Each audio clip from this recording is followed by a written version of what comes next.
ಎಲ್ಲರಿಗೂ ನಮಸ್ಕಾರ.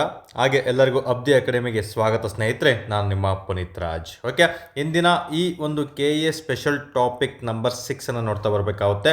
ನಿಮ್ಗೆ ಆಲ್ರೆಡಿ ತಿಳಿಸಿದ ಹಾಗೆ ಒಂದು KA ಡಿಪಾರ್ಟ್ಮೆಂಟ್ಗೆ ಆಗಿರ್ಬೋದು ಅಥವಾ KPSC ಡಿಪಾರ್ಟ್ಮೆಂಟಲ್ಲಿ ನಡೆಸುವಂತಹ ಪರೀಕ್ಷೆಗಳಲ್ಲಿ ಅತಿ ಮುಖ್ಯವಾಗಿ ಕೇಳುವಂತಹ ಟಾಪಿಕ್ ಅಂದರೆ ಸ್ಪೆಷಲ್ಲಾಗಿ ನಮಗೆ 100 ಟಾಪಿಕ್ಗಳನ್ನು ಚೂಸ್ ಮಾಡಿ ಅವುಗಳಲ್ಲಿ ಒಂದೊಂದಾಗಿ ಒಂದೊಂದು ದಿನ ಎಕ್ಸ್ಪ್ಲೈನ್ ಮಾಡುವಂತಹ ಯೋಜನೆಯೇ ಈ ಸ್ಪೆಷಲ್ 100 ಟಾಪಿಕ್ ಆಗಿರ್ತದೆ ಸ್ನೇಹಿತರೆ. ಆ ಸ್ಪೆಷಲ್ 100 ಟಾಪಿಕ್ನ ಟಾಪ್ 6 ಯಾವುದು ಟಾಪಿಕ್ ಇದೆ ಅಂತ ನೋಡ್ತಾ ಬರೋದಾದರೆ ಪ್ರಮುಖ ಅದಿರುಗಳ ಬಗ್ಗೆ ಮಾಹಿತಿಯನ್ನು ನೀವು ತಿಳ್ಕೊಳ್ತಾ ಬರಬೇಕಾಗುತ್ತೆ. ನೀವು ಯಾವುದೇ ಎಕ್ಸಾಮನ್ನು ತಗೊಳ್ಳಿ, ಅಂಟಿಲ್ ನಿಮಗೆ ಒಂದು UPSCಯಿಂದ ಹಿಡಿದು ನಮ್ಮ ಸ್ಟೇಟ್ ಲೆವೆಲ್ PC ಎಲ್ಲ ಎಕ್ಸಾಮ್ಗಳಲ್ಲೂ ಈ ಪ್ರಮುಖ ಅದಿರುಗಳ ಬಗ್ಗೆ ವಿವಿಧ ರೀತಿಯಲ್ಲಿ ನಾನಾ ರೀತಿಯಲ್ಲಿ ಪ್ರಶ್ನೆಗಳನ್ನು ಕೇಳ್ತಾ ಬಂದಿದ್ದಾರೆ. ಸೊ ಇಲ್ಲಿ ನಮಗೆ ಖನಿಜ ಸಂಪನ್ಮೂಲಗಳು ಅಂದ ತಕ್ಷಣ ಏನೆಲ್ಲ ಓದಿರಬೇಕು, ಅವುಗಳ ವಿಧಗಳನ್ನು ಓದಿರಬೇಕು, ಮತ್ತು ಅಲ್ಲಿ ಬರುವಂತಹ ಲೋಹ ಅಲೋಹ ಅಂತ ಬರುತ್ತೆ, ಮತ್ತು ಇಂಧನ ಖನಿಜಗಳಂತೆಲ್ಲ ಬರ್ತವೆ. ಡಿಫ್ರೆಂಟ್ ಪ್ಲೇಸಸ್ಗಳಲ್ಲಿ ಯಾವುದೆಲ್ಲ ಕಂಡು ಬರುತ್ತೆ ಅಂತ ನೀವು ಓದ್ಕೊಂಡಿರಬೇಕಾಗುತ್ತೆ. ಮತ್ತು ಪ್ರಮುಖ ವಲಯಗಳು, ತುಂಬ ಅಭ್ಯರ್ಥಿಗಳು ಇದನ್ನು ಓದಿರೋದಿಲ್ಲ, ಅದನ್ನು ನಾನು ನಿಮಗೆ ತಿಳಿಸ್ಕೊಡ್ತಾ ಬರ್ತೀನಿ. ಯೂಶಲಿ ಲೋಹ ಅಲೋಹ ಓದಿರ್ತೀರ, ಖನಿಜಗಳಲ್ಲಿ ಬರುವಂತಹ ವಿಧಗಳಲ್ಲಿ ಯಾವೆಲ್ಲ ಇದಾವೆ ಅಂತ ತಿಳ್ಕೊಂಡಿರ್ತೀರ, ಬಟ್ ಈ ಪ್ರಮುಖ ವಲಯಗಳ ಬಗ್ಗೆ ಮಾಹಿತಿಯನ್ನು ನೀವು ತಿಳ್ಕೊಂಡಿರೋದಿಲ್ಲ. ಮ್ಯಾಕ್ಸಿಮಮ್ 80% ಸ್ಟೂಡೆಂಟ್ಸು ಅವುಗಳ ಬಗ್ಗೆ ನಿಮಗೆ ಎಕ್ಸ್ಟ್ರಾ ಕೇಳ್ತಾ ಬರ್ತೀನಿ. ಇಲ್ಲಿ ನಿಮಗೆ ಸ್ಟೇಟ್ಮೆಂಟ್ ಪ್ರಶ್ನೆಗಳು ಕೇಳುವಂಥ ಚಾನ್ಸಸ್ಸು ತುಂಬಾ ಇರ್ತದೆ. ಓಕೆ, ನಂತರ ಪ್ರಮುಖ ಅದಿರುಗಳು ತುಂಬ ಬಾರಿ ಎಕ್ಸಾಮಲ್ಲಿ ರಿಪೀಟ್ ಆಗೋದು ಈ ಬ್ರೈನ್ ನಮಗೆ ಲೋಹ ಅಲೋಹಗಳಲ್ಲಿ ಕಂಡುಬರುವಂತಹ ಅದಿರುಗಳ ಒಂದು ಪ್ರಮುಖ ಲೋಹಗಳಲ್ಲಿ ಅದಿರುಗಳು ಯಾವುದಿದೆ, ಅಲೋಹಗಳಲ್ಲಿ ಅದಿರುಗಳು ಯಾವುದಿದೆ ಅಂತ ನಿಮಗೆ ಎಕ್ಸಾಮಲ್ಲಿ ಪ್ರಶ್ನೆಗಳನ್ನು ಕೇಳ್ತಾ ಬರ್ತಾನೆ. ಸೊ ಇಷ್ಟು ಅಂಶಗಳನ್ನು ಸಹ ನೀವು ಕಡ್ಡಾಯವಾಗಿ ಒಂದು ಖನಿಜ ಸಂಪನ್ಮೂಲಗಳು ಅಥವಾ ಪ್ರಮುಖ ಅದಿರುಗಳು ಅಂತ ಬಂದಾಗ ಮಾಹಿತಿಗಳನ್ನು ತಿಳ್ಕೊಂಡಿರಲೇಬೇಕಾಗುತ್ತೆ. ಸೊ ಇದು ಜಸ್ಟ್ ಪಾರ್ಟ್ 1 ವಿಡಿಯೋ ಆಗಿರ್ತದೆ. ಯಾಕಂದರೆ ಪಾರ್ಟ್ 1 ವಿಡಿಯೋದಲ್ಲಿ ನಿಮಗೆ ಕಂಪ್ಲೀಟ್ ಪ್ರಮುಖ ಅದಿರುಗಳ ಬಗ್ಗೆ ಮತ್ತು ಲೋಹ ಅಲೋಹಗಳ ಬಗ್ಗೆ ಏನು ಓದಿರಬೇಕು ಅಂತ ತಿಳಿಸ್ಕೊಡ್ತಾ ಬರ್ತೀನಿ. ಪಾರ್ಟ್ 2 ಅಲ್ಲಿ ಪ್ರಮುಖ ಅದಿರುಗಳು ಪಾರ್ಟ್ 2 ಅಲ್ಲಿ ಕೆಲವೊಂದು ಪ್ಲೇಸಸನ್ನು ಕೊಟ್ಬಿಟ್ಟು ಯಾವುದಕ್ಕೆ ಯಾವ ಒಂದು ಲೋಹ ಅಲೋಹಕ್ಕೆ ಅಥವಾ ಯಾವುದೋ ಒಂದು ಪ್ರಮುಖ ಖನಿಜಕ್ಕೆ ಆ ಪ್ಲೇಸು ಪ್ರಸಿದ್ಧಿ ಪಡೆದಿದೆ ಅಂತ ಹೇಳ್ಬಿಟ್ಟು ಇನ್ನೊಂದು ವಿಡಿಯೋದಲ್ಲಿ ತಿಳಿಸ್ಕೊಡ್ತೀನಿ. ಯಾಕಂದರೆ ಒಂದೇ ವಿಡಿಯೋದಲ್ಲಿ ತುಂಬ ಲೆಂತಿ ಆಗ್ತದೆ ಸ್ನೇಹಿತರೆ. ಹಾಗಾಗಿ ಜಸ್ಟ್ ಈಗ ತುಂಬ ಬಾರಿ ರಿಪೀಟ್ ಆಗಿರೋದನ್ನ ಇಲ್ಲಿ ನಿಮಗೆ ತಿಳಿಸ್ಕೊಡ್ತಾ ಬರ್ತೀನಿ. ನೆಕ್ಸ್ಟ್ ಸಹ ಇನ್ನೊಂದು ವಿಡಿಯೋದಲ್ಲಿ ನಿಮಗೆ ತಿಳಿಸ್ಕೊಡ್ತಾ ಬರ್ತೀನಿ ಆದಷ್ಟು ಬೇಗ. ಇದು ಟಾಪ್ ನಂಬರ್ 6 ಟಾಪಿಕ್ ಆಗಿರುತ್ತೆ, ಪ್ರಮುಖ ಅದಿರುಗಳು. ಓಕೆ, ದಯವಿಟ್ಟು ಯಾರೆಲ್ಲ ನಮ್ಮೊಂದು ಟೆಲಿಗ್ರಾಮ್ ಚಾನಲ್ಗೆ ಜಾಯ್ನ್ ಆಗಿಲ್ಲ, ಈ ರೀತಿ ನಿಮಗೆ ಟೆಲಿಗ್ರಾಮಲ್ಲಿ ಸರ್ಚ್ ಮಾಡಿದರೆ ಫುಲ್ ನೇಮ್ನು ಸಿಗುತ್ತೆ. ಇಫ್ ಇನ್ ಕೇಸ್ ನಿಮ್ಗೆ ಸಿಕ್ಕಿಲ್ಲ ಅಂದರೆ ಈ ನಂಬರ್ಗೆ ವಾಟ್ಸಪ್ಪಲ್ಲಿ ಟೆಲಿಗ್ರಾಮ್ ಲಿಂಕ್ ಕಳಿಸಿ ಅಂತ ಮೆಸೇಜ್ ಹಾಕಿ, ಅಥವಾ ಟೆಲಿಗ್ರಾಮ್ ಲಿಂಕ್ ಕಳಿಸಿ ಅಂತ ಮೆಸೇಜ್ ಹಾಕಿದರೆ ಖಂಡಿತ ಶೇರ್ ಮಾಡ್ತೀನಿ. ಅಥವಾ ಕಮೆಂಟ್ ಬಾಕ್ಸಲ್ಲಿ ನಿಮಗೆ ಕಮೆಂಟ್ ಬಾಕ್ಸ್ ಮೂಲಕನೂ ಸಹ ನೀವು ತಿಳ್ಕೊಳ್ತಾ ಬರ್ಬೋದು ಸ್ನೇಹಿತರೆ. ಕಮೆಂಟ್ ಬಾಕ್ಸಲ್ಲಿ ಲಿಂಕನ್ನು ಕಳಿಸಿರ್ತೀನಿ, ಅಲ್ಲಿ ನಿಮಗೆ ಜಸ್ಟ್ ಡೈರೆಕ್ಟ್ ಲಿಂಕನ್ನು ಪ್ರೆಸ್ ಮಾಡಿದರೆ ನೀವು ಡೈರೆಕ್ಟ್ ನಮ್ಮ ಟೆಲಿಗ್ರಾಮ್ ಚಾನಲ್ಗೆ ಹೋಗ್ತಾ ಬರ್ತೀರಾ ಸ್ನೇಹಿತರೆ. ಓಕೆ, ಮೊದಲು ಖನಿಜಗಳಂತ ಬಂದಾಗ ಬೇಸಿಕ್ಕಾಗಿ ತಿಳ್ಕೊಳ್ತಾ ಬರಬೇಕಾಗುತ್ತೆ. ಯಾವುದೇ ಒಂದು ಶಿಲೆಗಳಿರ್ತವೆ, ಆ ಶಿಲೆಗಳಲ್ಲಿ ಒಂದು ನಿರ್ದಿಷ್ಟವಾದ ರಾಸಾಯನಿಕ ಸಂಯೋಜನೆ ಇರ್ತದೆ ಸ್ನೇಹಿತರೆ. ಯಾವುದೇ ಒಂದು ಶಿಲೆಗಳಲ್ಲಿ ಯಾವೊಂದು ನಿರ್ದಿಷ್ಟವಾದ ರಾಸಾಯನಿಕ ಸಂಯೋಜನೆ ಇರುತ್ತಲ್ಲ, ಅದನ್ನು ನಾವು ಏನಂತ ಕರಿತೀವಿ, ಖನಿಜಗಳು ಅಂತ ಕರಿತಾ ಬಿಟ್ಟು. ಅಂದರೆ ನಿರ್ದಿಷ್ಟವಾದಂತಹ ಅನ್ನೋ ಪದ ಸ್ಟೇಟ್ಮೆಂಟ್ ಇಲ್ಲಿ ಇಂಪಾರ್ಟೆಂಟ್ ಆಗಿರುತ್ತೆ. ನಿರ್ದಿಷ್ಟ ಎಂಬ ಪದವನ್ನು ನೀವು ನೆನ್ಪಿಟ್ಕೊಂಡಿರಲೇಬೇಕಾಗುತ್ತೆ. ಯಾರೆಲ್ಲ ಹೊಸ್ದಾಗಿ ನೋಡ್ತಾ ಇದ್ದೀರಾ, ಈಗ ಆಲ್ರೆಡಿ ಟಾಪ್ 5 ಕಂಟೆಂಟ್ಗಳನ್ನು ನೀಡಿದ್ದೀವಿ, ಟಾಪ್ 1, ಟಾಪ್ 2, ಟಾಪ್ 3 ಅಂತ. ಅವುಗಳನ್ನ ನೋಡಿಕೊಂಡೆ ವೀಡಿಯೋಗಳನ್ನು ಮುಂದುವರಿತಾ ಬನ್ನಿ. ಒಂದೊಂದಕ್ಕೂ ಕೆಲವೊಮ್ಮೆ ಇಂಟರ್ಲಿಂಕನ್ನು ಕೊಟ್ಟಿರ್ತೀನಿ, ಪ್ಲಸ್ ಸ್ವಲ್ಪ ಹೋಮ್ ವರ್ಕನ್ನು ಸಹ ಕೊಟ್ಟಿರ್ತೀನಿ. ಆ ಟಾಪಿಕ್ಗಳನ್ನು ನೀವು ಕವರ್ ಮಾಡ್ಕೊತಾನೆ ಬರಬೇಕಾಗುತ್ತೆ. ಯಾವುದೇ ಒಂದು ಟಾಪಿಕನ್ನು ತೊಗೊಂಡಾಗ ಅದರಲ್ಲಿ ಕೆಲವೊಂದು ಹೋಮ್ ವರ್ಕನ್ನು ಕೊಡ್ತಾ ಬರ್ತೀನಿ, ಅಷ್ಟು ಮಾಹಿತಿಯನ್ನು ನೀವು ತಿಳ್ಕೊಳ್ತಾ ಬರಬೇಕಾಗುತ್ತೆ. ತುಂಬ ಜನ ಅಭ್ಯರ್ಥಿಗಳು ಕಮೆಂಟ್ ಮೂಲಕ ತಿಳಿಸ್ಕೊಡ್ತಿದ್ದಾರೆ ಕೆಲವೊಂದು ಟಾಪಿಕ್ಗಳನ್ನು. ಆದಷ್ಟು ಬೇಗ ಅಂಥ ಟಾಪಿಕ್ಗಳನ್ನು ಸಹ ನಾನು ನಿಮಗೆ ತಿಳಿಸ್ಕೊಡ್ತಾ ಬರ್ತೀನಿ ಸ್ನೇಹಿತರೆ. ಮೊದಲು ನಾನು ಟಾಪಿಕನ್ನು ಹೇಳ್ತೀನಿ, ಪ್ಲಸ್ ನಿಮ್ಮ ಟಾಪಿಕ್ಗಳನ್ನು ಸಹ ಅದರಲ್ಲಿ ಎಕ್ಸ್ಟ್ರಾ ಆಡ್ ಆನ್ ಮಾಡಿಕೊಂಡು ಯಾವತ್ತಾದರೂ ಒಂದಿನ ವೀಡಿಯೋಗಳನ್ನು ಮಾಡ್ಕೊಡ್ತೀನಿ. ಖಂಡಿತ ನಿಮ್ಗೆ ಏನೇ ಅನಿಸಿಕೆ ಇದ್ರೂ ಕಮೆಂಟ್ ಮೂಲಕ ತಿಳಿಸ್ಕೊಡ್ತಾ ಬನ್ನಿ. ಓಕೆ, ಇಲ್ಲಿ ನಮಗೆ ಈ ಖನಿಜಗಳು ಅಂತ ಬಂದಾಗ ಹೇಳಿದ್ನಲ್ಲ, ಒಂದು ನಿರ್ದಿಷ್ಟವಾದ ರಾಸಾಯನಿಕ ಸಂಯೋಜನೆಯನ್ನು ಹೊಂದಿರೋದಕ್ಕೆ ನಾವು ಖನಿಜಗಳು ಅಂತ ಕರಿತಾ ಬರ್ತೀವಿ. ಈ ಖನಿಜಗಳು ನಮಗೆ ಅತಿ ಹೆಚ್ಚಾಗಿ ಕಂಡುಬರೋದು ಭಾರತದಲ್ಲಿ ಎಲ್ಲಿ ಅಂತ ಪ್ರಶ್ನೆ ಕೇಳಲಾಗಿದೆ. ಸೊ ಅದು ಧನಬಾದ್, ಜಾರ್ಖಂಡ್ನ ಧನಬಾದಲ್ಲಿ ಕಂಡು ಬರ್ತದೆ ಸ್ನೇಹಿತರೆ. ಇನ್ನು ತುಂಬ ಬಾರಿ ಒಂದು ವರ್ಡಲ್ಲಿ ಪ್ರಶ್ನೆ ಕೇಳಿರೋದು ಖನಿಜಗಳ ಅಧ್ಯಯನ, ಅಂದರೆ ಖನಿಜಗಳ ಬಗ್ಗೆ ಅಧ್ಯಯನ ಮಾಡೋದಕ್ಕೆ ಏನೆಂದು ಕರೀತಾರೆ, ಮಿನಿರಲಾಜಿ. ಓಕೆ, ಮಿನಿರಲಾಜಿ ಇಂಗ್ಲೀಷಲ್ಲೇ ಬರೆದಿಟ್ಕೊಳ್ಳಿ, ತುಂಬಾ ಇಂಪಾರ್ಟೆಂಟು. ಖನಿಜಗಳ ಬಗ್ಗೆ ಅಧ್ಯಯನ ಮಾಡೋದಕ್ಕೆ ನಾವು ಮಿನಿರಲಾಜಿ ಅಂತ ಕರಿತಾ ಬರ್ತೀವಿ. ಎಕ್ಸಾಮಲ್ಲಿ ಕೇಳ್ಬೋದು, ಅಥವಾ ಮಿನಿರಲಾಜಿ ಅಂದರೆ ಏನು ಅಂತ, ಖನಿಜಗಳ ಬಗ್ಗೆ ಅಧ್ಯಯನ ಮಾಡೋದಕ್ಕೆ ನಾವು ಮಿನಿರಲಾಜಿ ಅಂತ ಕರಿತಾ ಬರ್ತೀವಿ. ಸೊ ಭಾರತೀಯ ಖನಿಜ ಸಂಶೋಧನಾ ಕೇಂದ್ರ ಎಲ್ಲಿದೆ ಅಂತ ಪ್ರಶ್ನೆ ಆಗುತ್ತೆ. ಸೊ ಇಲ್ಲಿ ಖನಿಜಗಳ ಸಂಪನ್ಮೂಲಗಳ ಅಥವಾ ಭಾರತೀಯ ಖನಿಜ ಸಂಶೋಧನಾ ಕೇಂದ್ರ ಧನಬಾದ್, ಜಾರ್ಖಂಡ್ನಲ್ಲಿದೆ. ಕೆಲವೊಮ್ಮೆ ಆಪ್ಷನ್ನು ಧನಬಾದ್ ಅಂತ ಕೊಡ್ತಾರೆ, ಧನಬಾದನ್ನು ಚೂಸ್ ಮಾಡಬೇಕು. ಧನಬಾದ್, ಜಾರ್ಖಂಡ್ 2 ಆಪ್ಷನ್ ಇರ್ತಾರೆ, ಧನಬಾದನ್ನೇ ಚೂಸ್ ಮಾಡಬೇಕು. ಸ್ಪೆಸಿಫಿಕ್ ಆಗಿರುವಂತಹ ಒಂದು ಪ್ಲೇಸ್ ಆಗಿರ್ತದೆ ಸ್ನೇಹಿತರೆ. ಅತಿ ಹೆಚ್ಚಾಗಿ ನಮಗೆ ಭಾರತದಲ್ಲೇ ಈ ಖನಿಜಗಳು ಸಿಗೋದು ನಮಗೆ ಧನಬಾದ್ನಲ್ಲಿ. ಹಾಗಾಗಿ ಇದನ್ನು ನಾವು ಬ್ಲ್ಯಾಕ್ ಸಿಟಿ ಅಂತಲೂ ಸಹ ಕರಿತಾ ಬರ್ತೀವಿ. ಬ್ಲ್ಯಾಕ್ ಸಿಟಿ ಭಾರತದ ಕಪ್ಪು ನಗರ ಯಾವುದು ಅಂತ ಕೇಳ್ತಾನೆ ಧನಾಬಾದ್ ಆಗಿರ್ತದೆ, ನೆನಪಲ್ಲಿ ಇಟ್ಕೋಬೇಕಾಗುತ್ತೆ. ಇನ್ನು ಖನಿಜಗಳನ್ನು ನಾವು ಡಿವೈಡ್ ಮಾಡ್ತಾ ಬರ್ತೀವಿ. ಸೊ ಇವೆಲ್ಲ ಬೇಸಿಕ್ ಥಿಂಗ್ಸ್ಗಳು ತುಂಬ ಬಾರಿ ರಿಪೀಟ್ ಆಗಿರೋದನ್ನ ತಿಳಿಸ್ಕೊಡ್ತಾ ಬರ್ತೀವಿ. ನೆಕ್ಸ್ಟ್ ನೋಡೋದಾದರೆ ಖನಿಜಗಳ ಒಂದು ವಿಧಗಳಾಗಿರ್ತವೆ ಸ್ನೇಹಿತರೆ. ಸೊ ಇಲ್ಲಿ ನಮಗೆ ಸ್ಟೇಟ್ಮೆಂಟ್ ಆಗಿರ್ಬೋದು ಮತ್ತು ಹೊಂದಿಸಿ ಬರೆಯಿರಿ ಆಗಿರ್ಬೋದು, ಇವೆಲ್ಲನೂ ಸಹ ಪ್ರಶ್ನೆಗಳು ಅತಿ ಹೆಚ್ಚಾಗಿ ಇಲ್ಲಿ ಕೇಳ್ತಾ ಬರ್ತಾನೆ. ಹಾಗಾಗಿ ಇವುಗಳ ಬಗ್ಗೆ ಮಾಹಿತಿಯನ್ನು ಒಂದೊಂದಾಗಿ ತಿಳ್ಕೊಳ್ತಾ ಬರೋಣ. ಸೊ ಇಲ್ಲಿ ಭಾರತೀಯ ಒಂದು ಖನಿಜ ಸಂಶೋಧನಾ ಕೇಂದ್ರ ನಿಮಗೆ ಗೊತ್ತಾಯ್ತು. ಈಗ ಖನಿಜಗಳ ವಿಧಗಳನ್ನು ನೋಡ್ತಾ ಬರೋಣ, ಯಾವ ರೀತಿ ಡಿವೈಡ್ ಮಾಡ್ತಾರೆ ಇವುಗಳನ್ನು ಅಂತ. ಸೊ ಇಲ್ಲಿ ನೋಡ್ತಾ ಇದ್ದಾರೆ ಖನಿಜಗಳನ್ನು ಈಗ ಎಲ್ರಿಗೂ ಲೋಹ ಅಲೋಹ ಗೊತ್ತಿರುತ್ತೆ, ಬಟ್ ಕೆಲವೊಂದು ಬೇರೆ ಥರನೂ ಇಲ್ಲಿ ಪ್ರಶ್ನೆಗಳನ್ನು ಕೇಳಲಾಗ್ತದೆ. ಸೊ ಈ ಇಮೇಜನ್ನು ಗಮನಿಸ್ತಾ ಬರಬೇಕಾಗುತ್ತೆ ನೀವು ಇಲ್ಲಿ. ಸೊ ತುಂಬ ಸಿಂಪಲ್ ಆಗಿರುವಂತಹ ಒಂದು ಇಮೇಜ್ ಆಗಿರ್ತದೆ. ಇಲ್ಲಿ ಲೋಹ ಖನಿಜಗಳು ಅಂತ ಬರುತ್ತೆ. ಸೊ ಇಲ್ಲಿ ಲೋಹ ಖನಿಜಗಳಂದ್ರೇನು, ಲೋಹ ಅಂದ್ರೇನು, ಕಬ್ಬಿಣ, ಮ್ಯಾಂಗನೀಸು, ಚಿನ್ನ, ಇವೆಲ್ಲ ನೀವು ಒಂದು ಕೆಮಿಸ್ಟ್ರಿಲಿ ಲೋಹ ಮತ್ತು ಅಲೋಹ ಎಂಬ ಟಾಪಿಕ್ ಬರುತ್ತೆ, ಅಲ್ಲಿ ನೀವು ತಿಳ್ಕೊಬೇಕು ಯಾವುದು ಲೋಹ ಯಾವುದು ಅಲೋಹ ಅಂತ. ಇಲ್ಲಿ ಸದ್ಯಕ್ಕೆ ಉದಾಹರಣೆಗಳನ್ನು ನೋಡ್ತಾ ಬರೋಣ. ಕಬ್ಬಿಣ, ಮ್ಯಾಂಗನೀಸ್ ಮತ್ತು ಚಿನ್ನ ಆಗಿರ್ಬೋದು, ಇವೆಲ್ಲ ಲೋಹಕ್ಕೆ ಉದಾಹರಣೆಗಳು. ಇನ್ನು ಸುಣ್ಣದ ಕಲ್ಲು, ಡಾಲೋಮೈಟ್, ಅಬ್ರಕ, ಜಿಪ್ಸಮ್, ಇವೆಲ್ಲ ಅಲೋಹಗಳಿಗೆ ಉದಾಹರಣೆಗಳಾಗಿರ್ತವೆ. ಯಾವುದು ಮೆಟಲ್ ಇರುತ್ತೆ ಅವುಗಳಿಗೆಲ್ಲ ಲೋಹ ಅಂತ, ಯಾವುದು ಒಂದು ಮೆಟಲ್ ಇರುತ್ತೆ ಅವುಗಳಿಗೆಲ್ಲ ಅಲೋಹ ಅಂತ ಕರಿತಾ ಬರ್ತೀವಿ. ಎಲ್ಲರೂ ಸಹ ಗೊತ್ತಿರೋವಂಥದ್ದೇ ಅದು ಬೇಸಿಕ್ ಥಿಂಗ್ಸು. ಸೊ ಇಲ್ಲಿ ಇಂಧನ ಖನಿಜಗಳು ನಮಗೆ ತುಂಬಾ ಇಂಪಾರ್ಟೆಂಟ್. ಫ್ಯೂಯಲ್ ಸಂಬಂಧಪಟ್ಟಿರೋದು ಕಲ್ಲಿದ್ದಲ ಇರ್ಬೋದು, ಪೆಟ್ರೋಲಿಯಂ ಆಗಿರ್ಬೋದು, ಯುರೇನಿಯಂ ಆಗಿರ್ಬೋದು, ಥೋರಿಯಂ ಆಗಿರ್ಬೋದು, ಇವೆಲ್ಲ ನೀರಿನ ಥರ ಅಂದರೆ ಇಂಧನ ಮೂಲಕ ಅಂದರೆ ಲಿಕ್ವಿಡ್ ಇರುವಂಥದ್ದನ್ನ ಇಂಧನ ಖನಿಜಗಳಂತ ಕರಿತಾ ಬರ್ತೀವಿ.